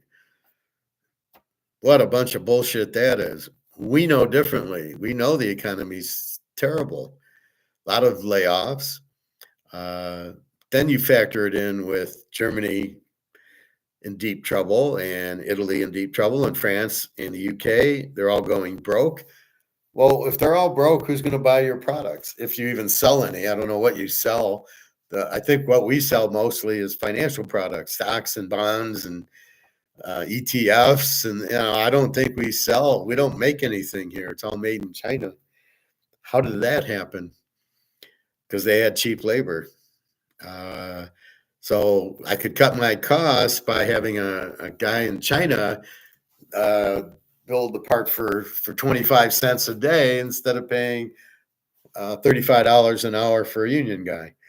That's really what got us, is the unions made the cost so expensive and there was nothing you can do about it. You said, well, I'll go to China. And now it's going to India. They're the cheap ones.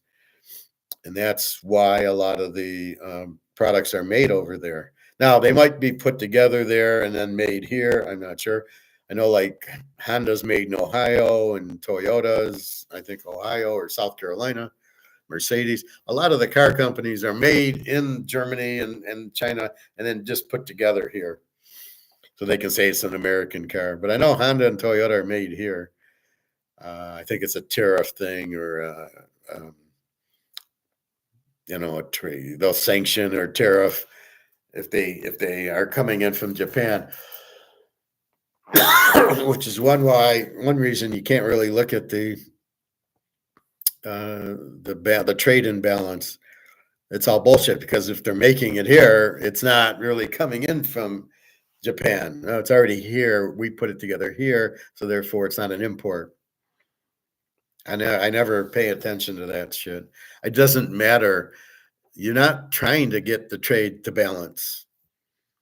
You're just trying to build product and make money. And if everybody makes money, who cares if more is coming in than going out? If the price is cheap, that's fine because then we're benefiting.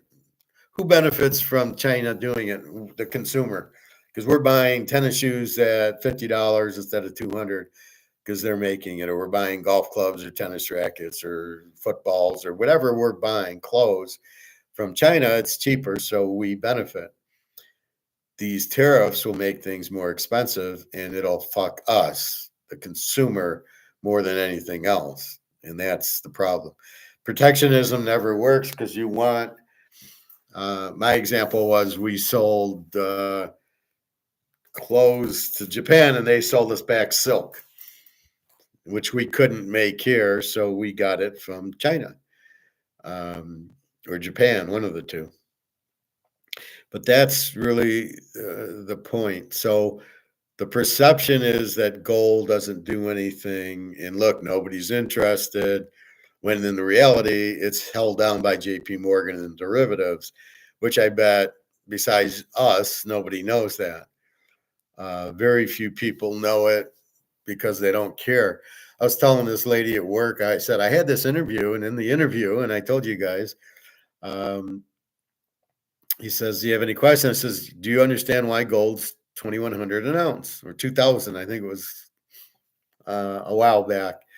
Do you know why gold's 2,000 an hour, or 2,200, whatever? I think it was like in the spring.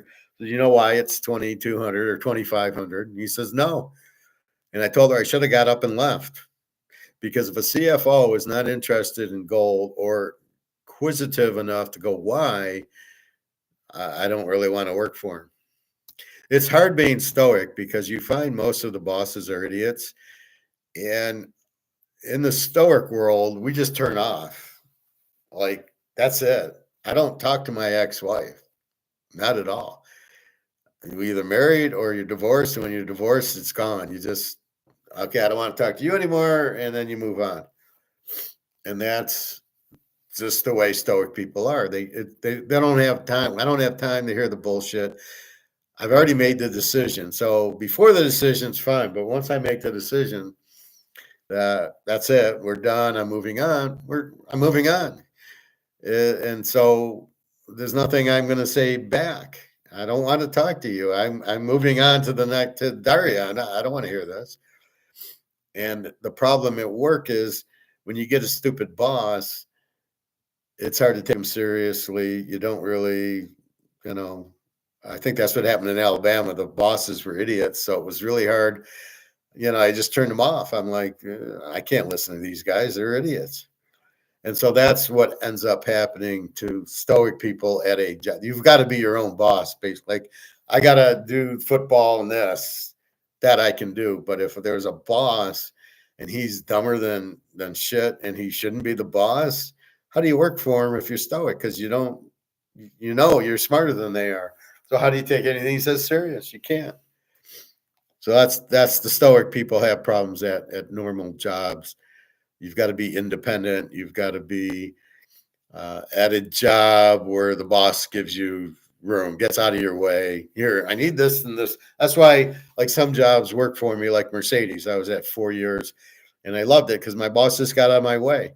She saw I was talented and skilled and intelligent, and she just gave me the work. And once she gave me the work, it was repeated. Month end, we do this, and then we do this and that and this. And she just say, do this and do that. And she'd get out of my way, and I'd do it. And so I kind of respected my boss, and I didn't have a problem. But I was at AAA. My boss was the biggest idiot in the world. I couldn't work for him. He'd scream at the other people, and I'm like, I don't like that. I can't. I don't want to hear screaming. Um, and the other thing is with work is I got so much going on up here. I don't want to work a 12-hour day. I can't do it. I need my rest time. Like when I get home from swim, I take a little nap. That's why sometimes I'm on, like today at 8 o'clock. You can't.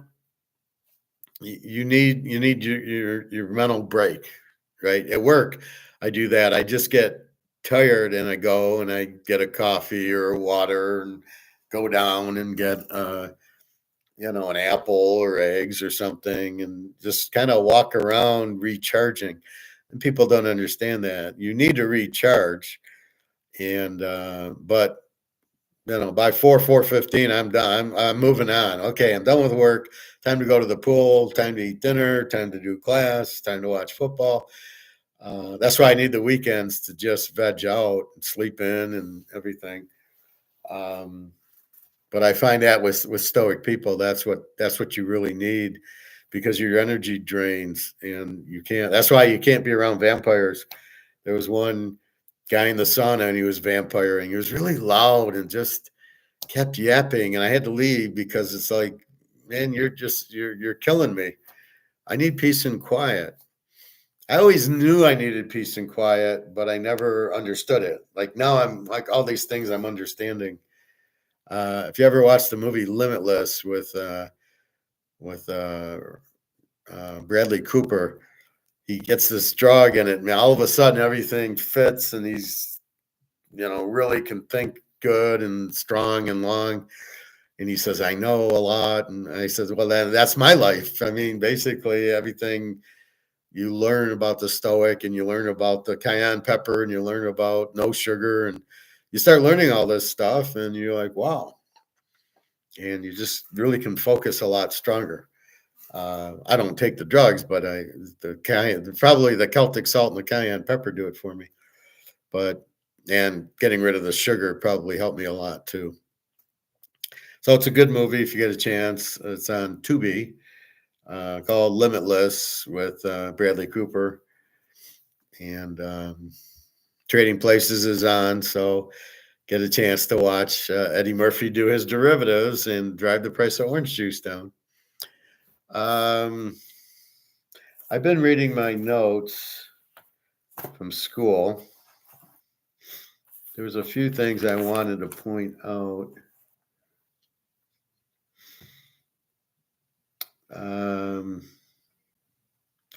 So basically, the biggest problem of inflation is the bank, fiduciary credit inflation. It's them printing money out of thin air. So we go in with 10 grand and they give $100,000 loan. Where'd they get the money? They just made it up. They should have to use my 10 grand to do it. But because they loan out 100 grand with my 10 grand, it's bullshit. What do you mean you just made a loan out of nothing? This is the problem with the world. Everybody's is in credit problems. So everybody can get the mortgage because the bank doesn't care because they made the money out of nothing. They just created the money. Go get a home loan or an auto loan, right? I got an auto loan for my Camry way back. It's already paid off. And it was, I think I owed $450 a month. I went out 60 months because I didn't care. I knew I'd pay it off in 3 years, which I did. Where'd they get the money? Out of thin air. Here's a loan. Oh, we're going to charge you interest. On what? You just created this. Is out of thin air. This is the problem with the world right now, and it's hitting every country. This is really it's them creating these loans out of nothing is what the inflation is. You don't have enough dollars to make all these loans. So by making all these loans, you make this worthless. It's a terrible system. That's why they don't like the gold standard, because in the gold standard, you can't create the loans because you can only have as many dollars as you has gold. And so you can't just make I'm going to make a mortgage, and then the banks lose and then they bail out themselves because they run the government. So they go and say, yeah, you know what? Yeah, we lost $100 billion. So bail us out. In other words, bail out. I'm going to bail myself out. So something must have happened with Lehman Brothers. They must not have liked them because they let them fold. But that's what the central banks was created because the bankers were so fucked up, they needed the central bank to bail them out. That was the whole reason of the central bank, is to bail out the banks. Let them go under. There is no company that can't go under, and there's no country that can't go under. If you mismanage what the fuck you're doing and you're losing money, you go out. If we're running a tire store and nobody's buying our tires, they're too expensive or there's no market for it, we go under. We close. We don't, well, bail me out. Why? How is that going to now make me profitable? It's not. And that's the problem. That's the problem with Tesla. It's all bullshit. He's not selling the electric cars are too expensive. The government's giving him grants to stay in business because the government wants the electric vehicles. One of the big problems is apparently AI. To do it, you need these massive computers which run on all this electricity, which you don't have in solar and wind, especially on a dark, non-windy day, which is a lot in the winter. What are they going to do? So I still don't understand what AI is and why I would use it. I don't get the benefit of it.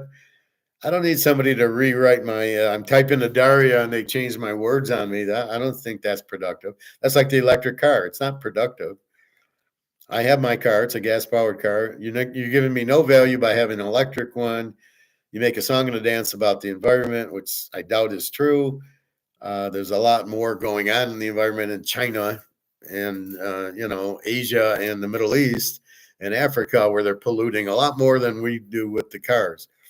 So I'm not getting an electric car, and when China's doing enough pollution for the whole world.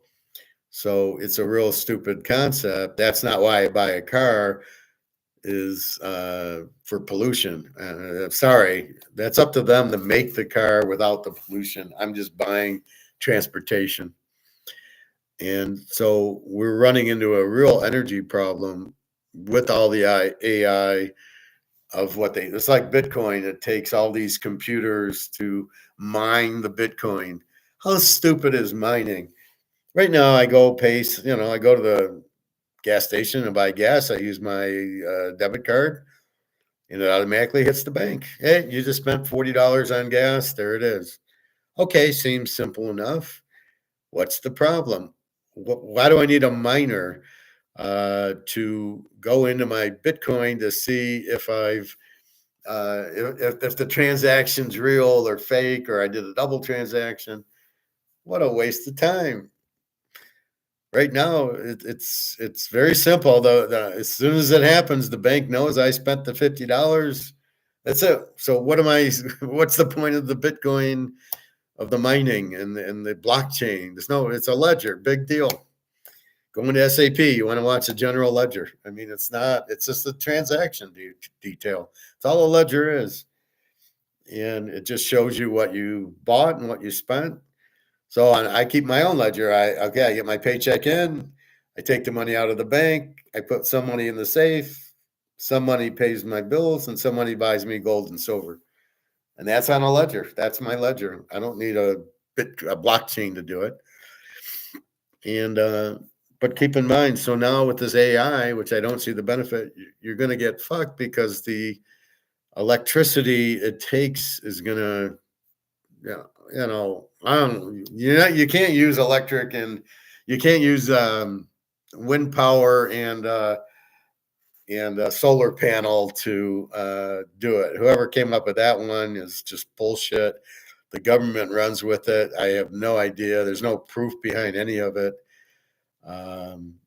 So we'll be fucked. There won't be enough energy. They got to get back onto the nuclear energies, very safe. And, my lights are on, and, I don't see the need to change.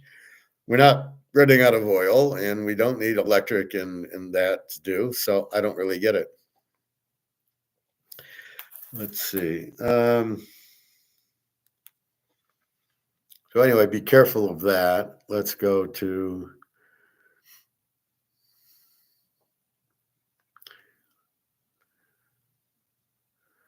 All right, without going into the video, India's currency crisis is spreading.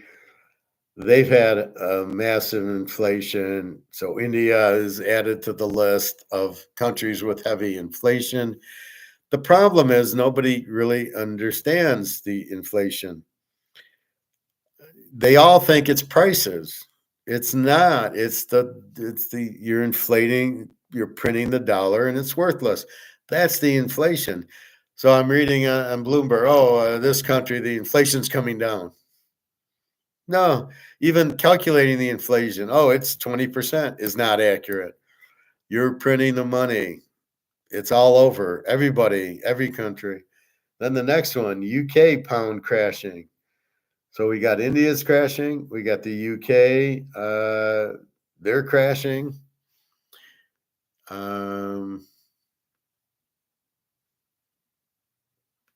This guy should be in prison, Jamie Dimon. He's the biggest crook in the world. Him and he let Madoff go. Nobody says a word. Brics War is here. I don't know who that is. I got to watch that one. Morning in America. It's morning again.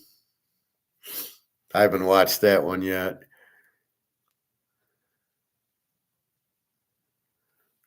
This guy at least tries to make sense. Your 401k and retirement are at risk now. Get gold and silver.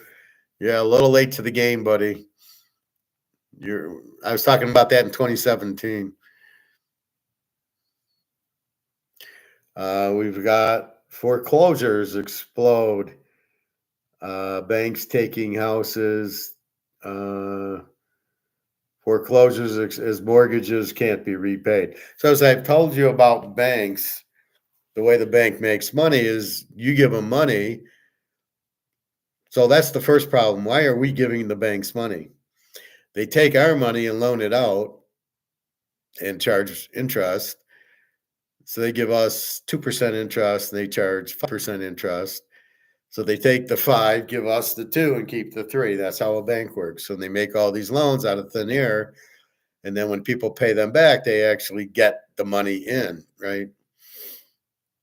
And now, if the loans are no good, the banks aren't getting the 5% in.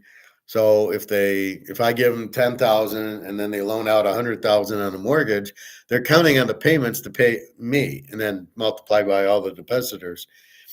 But they're not. If they don't get paid by the people with the loans, they're fucked. Which is what happened in 2008. It's happening now. Cars because we're in a recession, and it'll be a depression once Trump does tariffs. What an idiot! 1929, 1930 Smoot-Hawley Tariff Act causes the depression. Oh, I get to know. Well, let's do a tariff.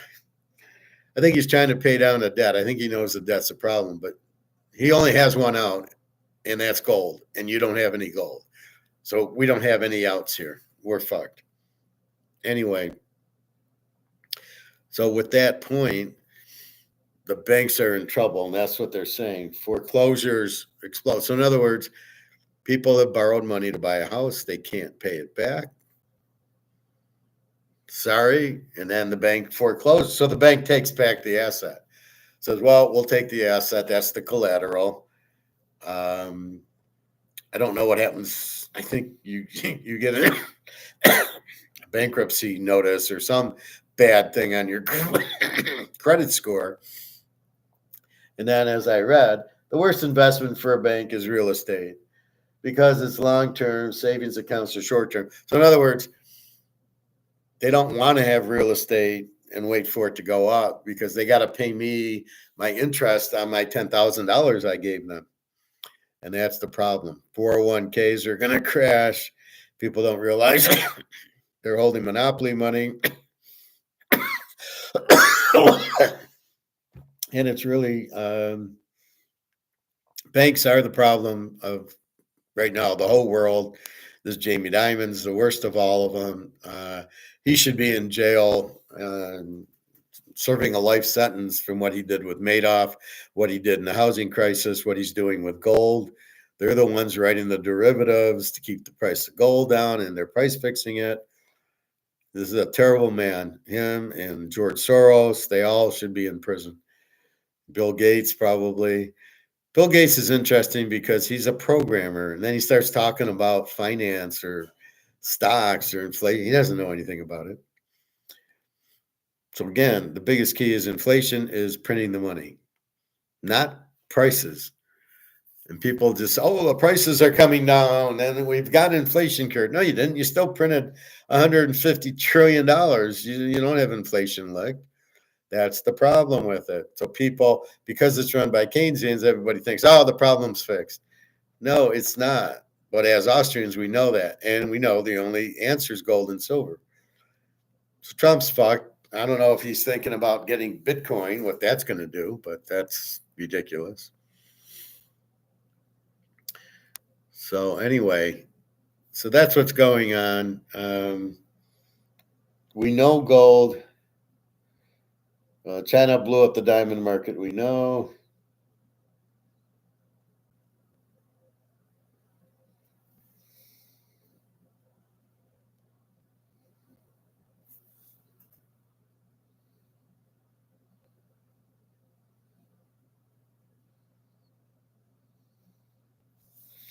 Don't trust the digital currency, please.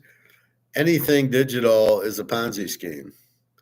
Anything. Art, what Brady was selling his autograph, the little monkey faces. When has any of that ever worked?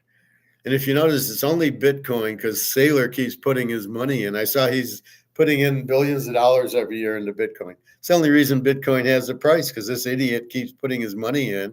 And when he loses all his money, then we can all laugh at him. He should be putting it into gold, but it wouldn't move the gold price because that's based on derivatives. You got China and India and Russia buying the gold. And again, the price isn't going. So what I see, something smells really phony here. The gold price is sitting there at 2660 to 2680, maybe 2650 to 2680 for a month because I keep track of it on my spreadsheet. Gold, and I go, 1215, 2660. today, 26.70. And I'm like, okay, it's not going up, it's not going down. What's going on? And I think they're keeping it as low as they can for China and Russia to buy it. And then all these new countries that are joining BRICS need gold for their gold-backed currency. And so they're just keeping the price down, but it can't, and they're still doing the buying. Silver makes no sense. There is no silver to purchase from COMEX. It's all gone for 4 years, a 4-year shortage. But people need it now with the solar panels and just it's money. So even though you don't think, you go to the gold store, you see the silver, and there's always silver there, and it's $30 an ounce, and you go, oh, this is ridiculous. It's not going to move. It's not going to move. It's going to move. I guarantee it, because it has to. Because, what is that?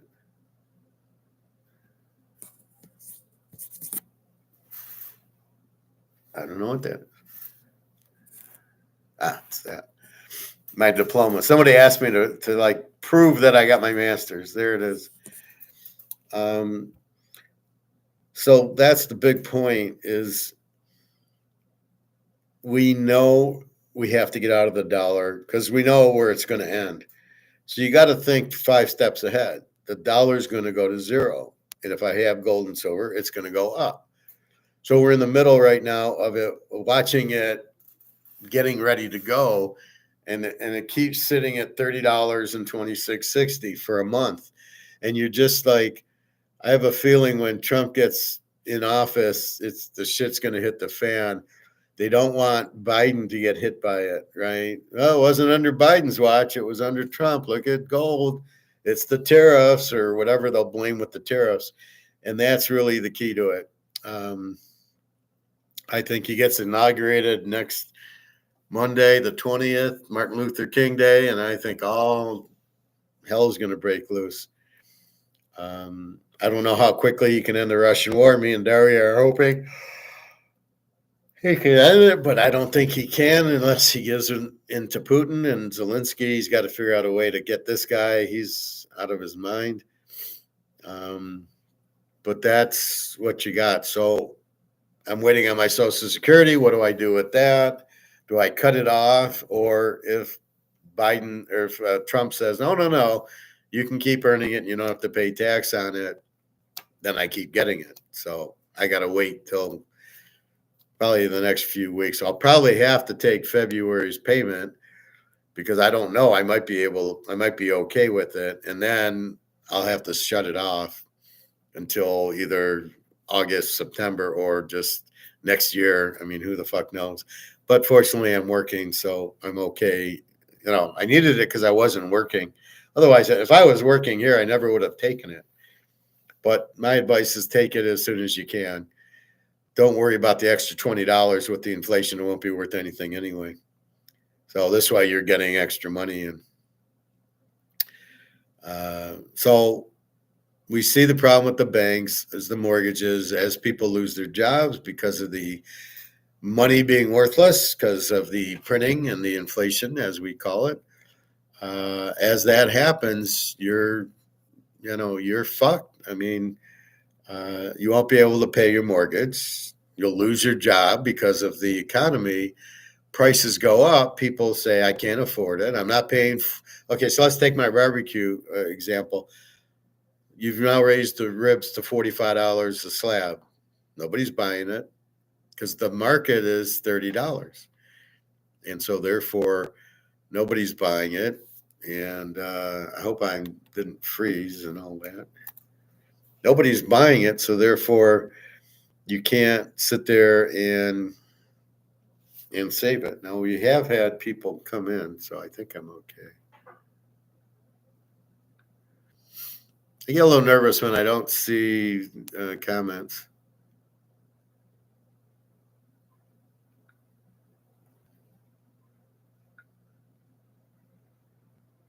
I think I'm okay. Okay, I'm okay. All right. So I think I'm fine. Anyway, so you got to be careful. as people lose their jobs, this is why you need gold and silver.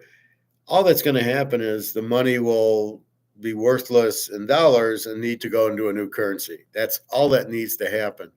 The new currency, really, the only way it's going to work is if it's backed by gold or silver. However, the banks don't want this because they can't create money out of thin air and loan it out. So it hurts the economy because I want to buy a house. Well, but you don't have the money to buy it. And the banks don't have the money to lend it out. That's the problem. So it's like coming to me for, well, Howard, let me have a $10,000 loan. Yeah, I don't have any money, but I'll just create it. And you get to pay me 5% interest. And you go, oh, okay, I got to pay interest. I don't have a penny to give you, but I give you $10,000 out of thin air. That's why there's so much money out there, and it's all bullshit.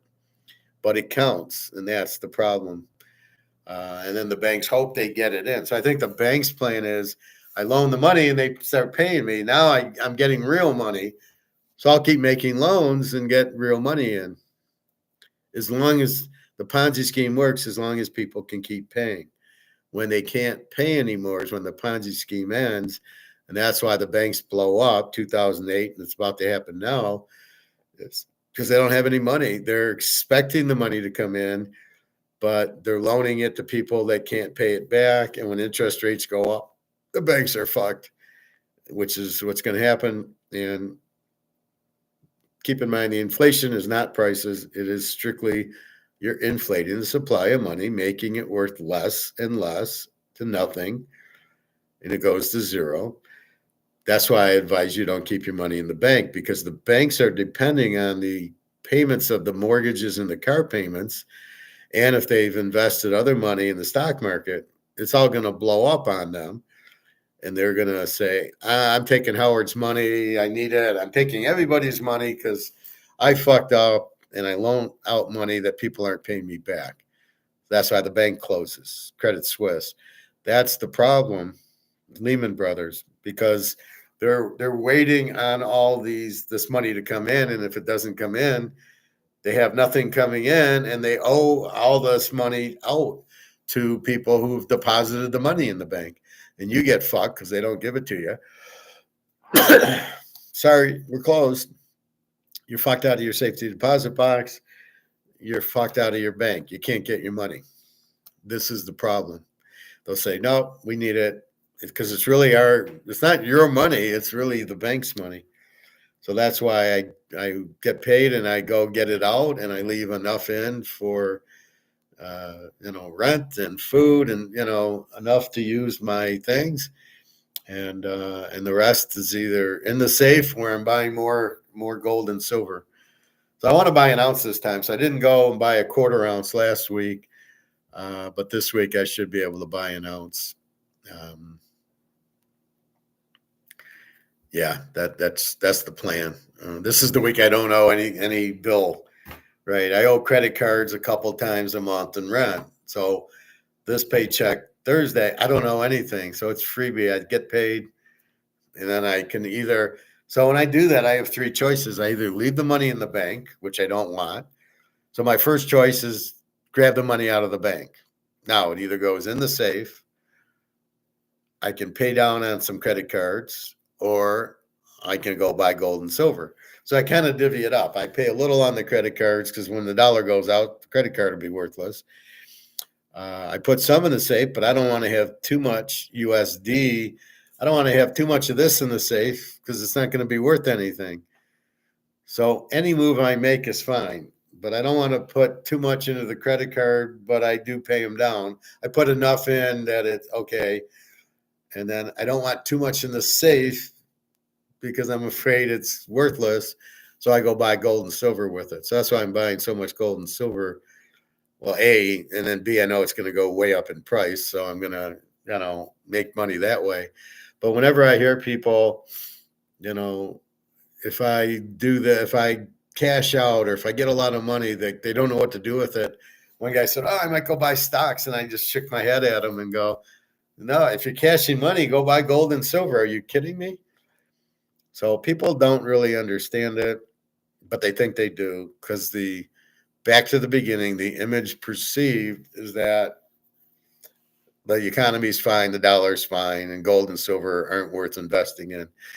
But they fail to tell you it's not profit taking, it's not anything. It's strictly derivatives. And all the BRICS countries are buying gold hand over fist, and they're starting to buy all this silver. And COMEX is near the end, as I showed you the Mark McGuire one. So, but they won't tell you that. They don't want that image to be out there that they fucked up. It's going bad. The economy's fucked. The dollar's gone. And the fact we're manipulating the gold price to keep you from buying it. Because once you're into gold, you have freedom, because they can sit there and say this dollar is worthless. We'll give you this new dollar, or this dollar is losing its value because we're printing it. So you go to the grocery store now, and it's, I bought salmon. I bought 1.25 pounds salmon, and it was like $20. But if I'm using gold to buy it, it's the same ounce of silver to buy the salmon now as it was before, maybe a half an ounce. And that's really the difference. If you have the gold and silver, they can't take it away from you, and you're very independent.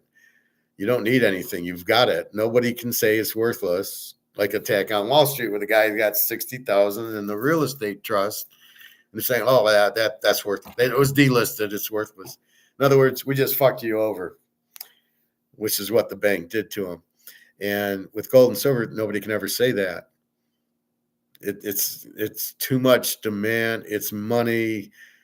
You might not be able to use it at the grocery store now, but if you need to, you go to the gold store and you cash it in for this lovely fiat bullshit money, only to buy food or pay your bills, go on a vacation. Where you're using it now, the savings is the future value going up, because I always argue with Mark McGuire and Alligator that it's not the dollar, it's not gold going up, it's the dollar going down.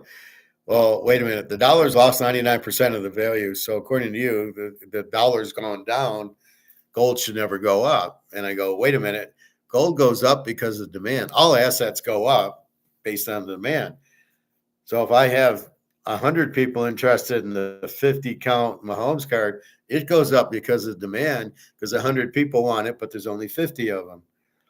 That's why it goes up, not because the dollar goes down, because the demand drives it. And you have more people wanting gold than there is gold, the price goes up, even if the dollar is gone.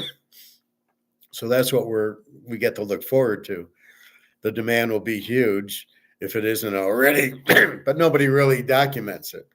Nobody's sitting there on Bloomberg going, oh, yeah, the demand for gold is X and Y, and Russia's buying all this, and China's buying all. They won't say it.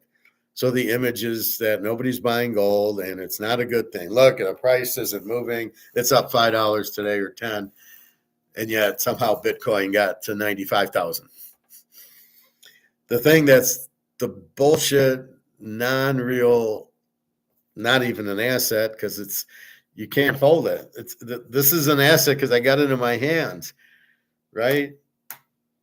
What's Bitcoin? I can't hold it. I can't do anything with it. So it's not real. How does it have any value? It doesn't. It can't. And it's not priced in gold. It's priced in dollars. So when the dollar goes out, every asset that's priced in dollars goes out. Because how do you value something when the thing you're using to value, it's worthless? So that's the point. But the gold and silver can't be worthless because you can't print them. They come out of the ground, they make the coins, it's limited, you can't print it, and the demand is huge because of that. That's why gold's been around 5,000 years, because you can't print it. People realize that, so they take the gold and they go, well, I know, it's like the Mahomes card. I know there's only 50 of them, and that's it. Now, it's a little different with sports cards, but with the gold, it's limited, and it's pretty much all sold out, right? 200,000 tons, and pretty much between Russia, China, and India, and everything, and all of India's jewelry, they're probably about 197 of the 200,000 tons gone. I did this look at work today. I said, well, my goal is at 1 ton, which is 32,000 ounces, which I could never get to. And I looked at it. It was like $120 million for 1 ton. I just sat there. It was a shake my head moment. It was like, fuck, how do you get to 1 ton? 32,000 ounces, even if it was back in the day at $35 an ounce, I don't know how I could get to 32,000 ounces. Where would you, how would you carry it around? You need like a Santa Claus sack or something.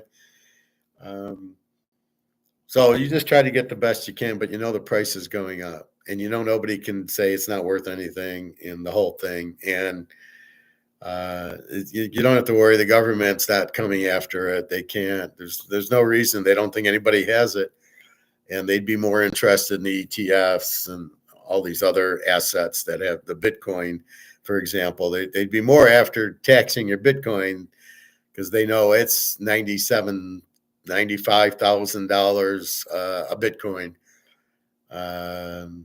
which is a joke. But that they'd be more after that than they would be after gold.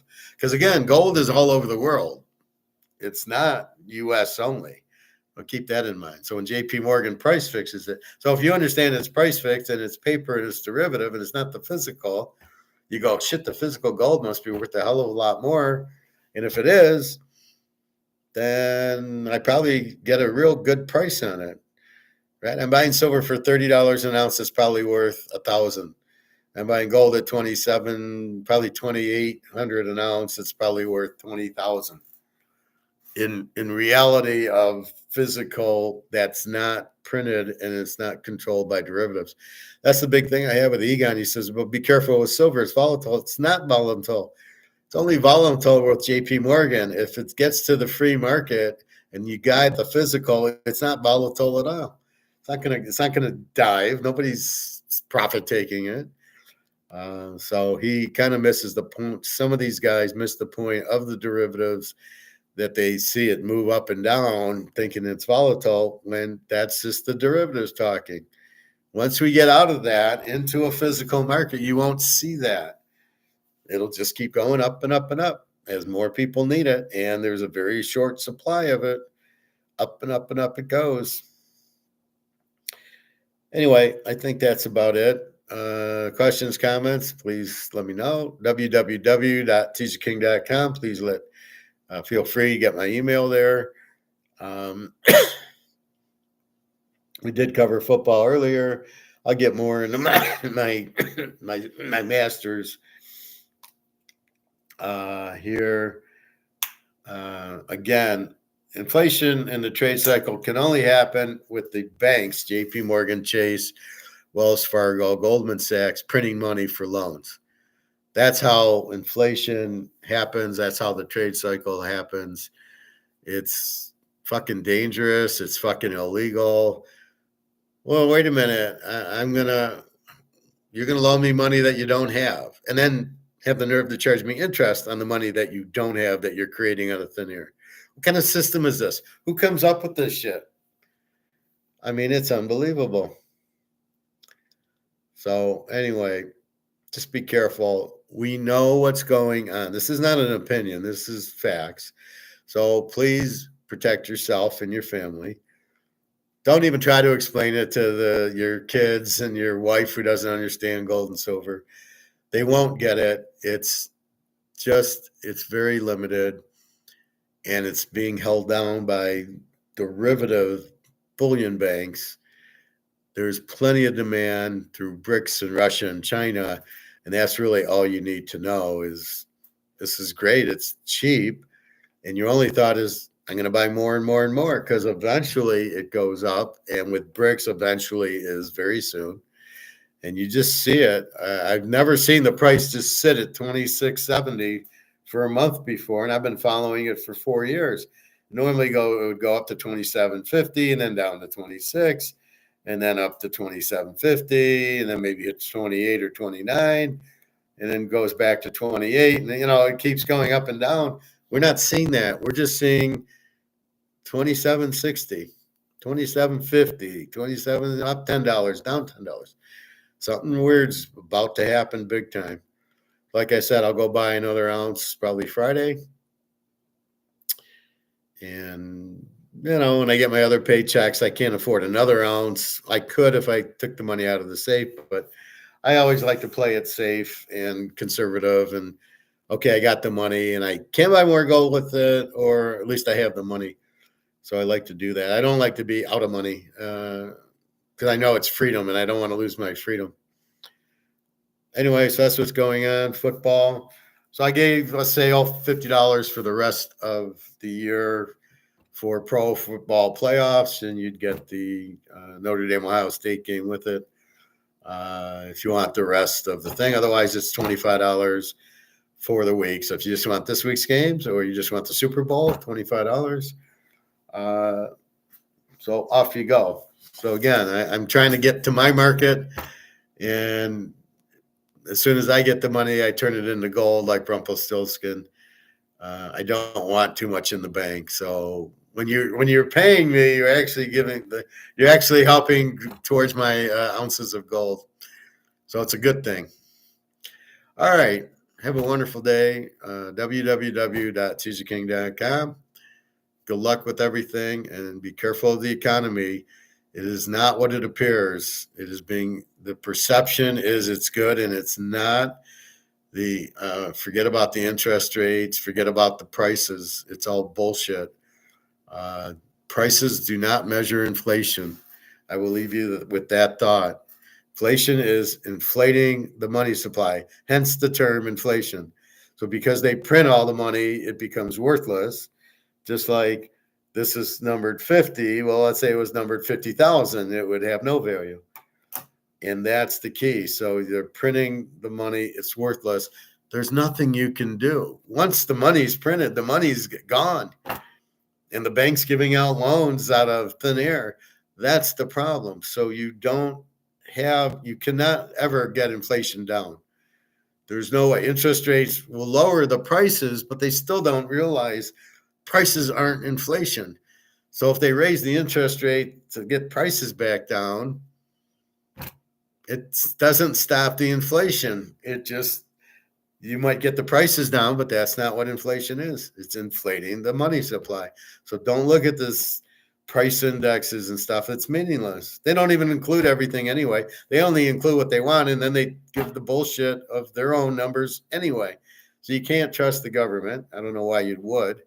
I don't know why you would think you could. All right, www.teaserking.com. Good luck. Get out of the markets, get out of the bank. Please buy your gold and silver as much as you can carry. Physical gold and silver. Get out of ETFs. Get out of the stocks. I know stocks are undervalued, but it doesn't matter because nobody's going to fucking buy them anyway. All right. Take care. Have a good day. I'll try to be on tomorrow, if not Thursday. All right. Take care, everybody.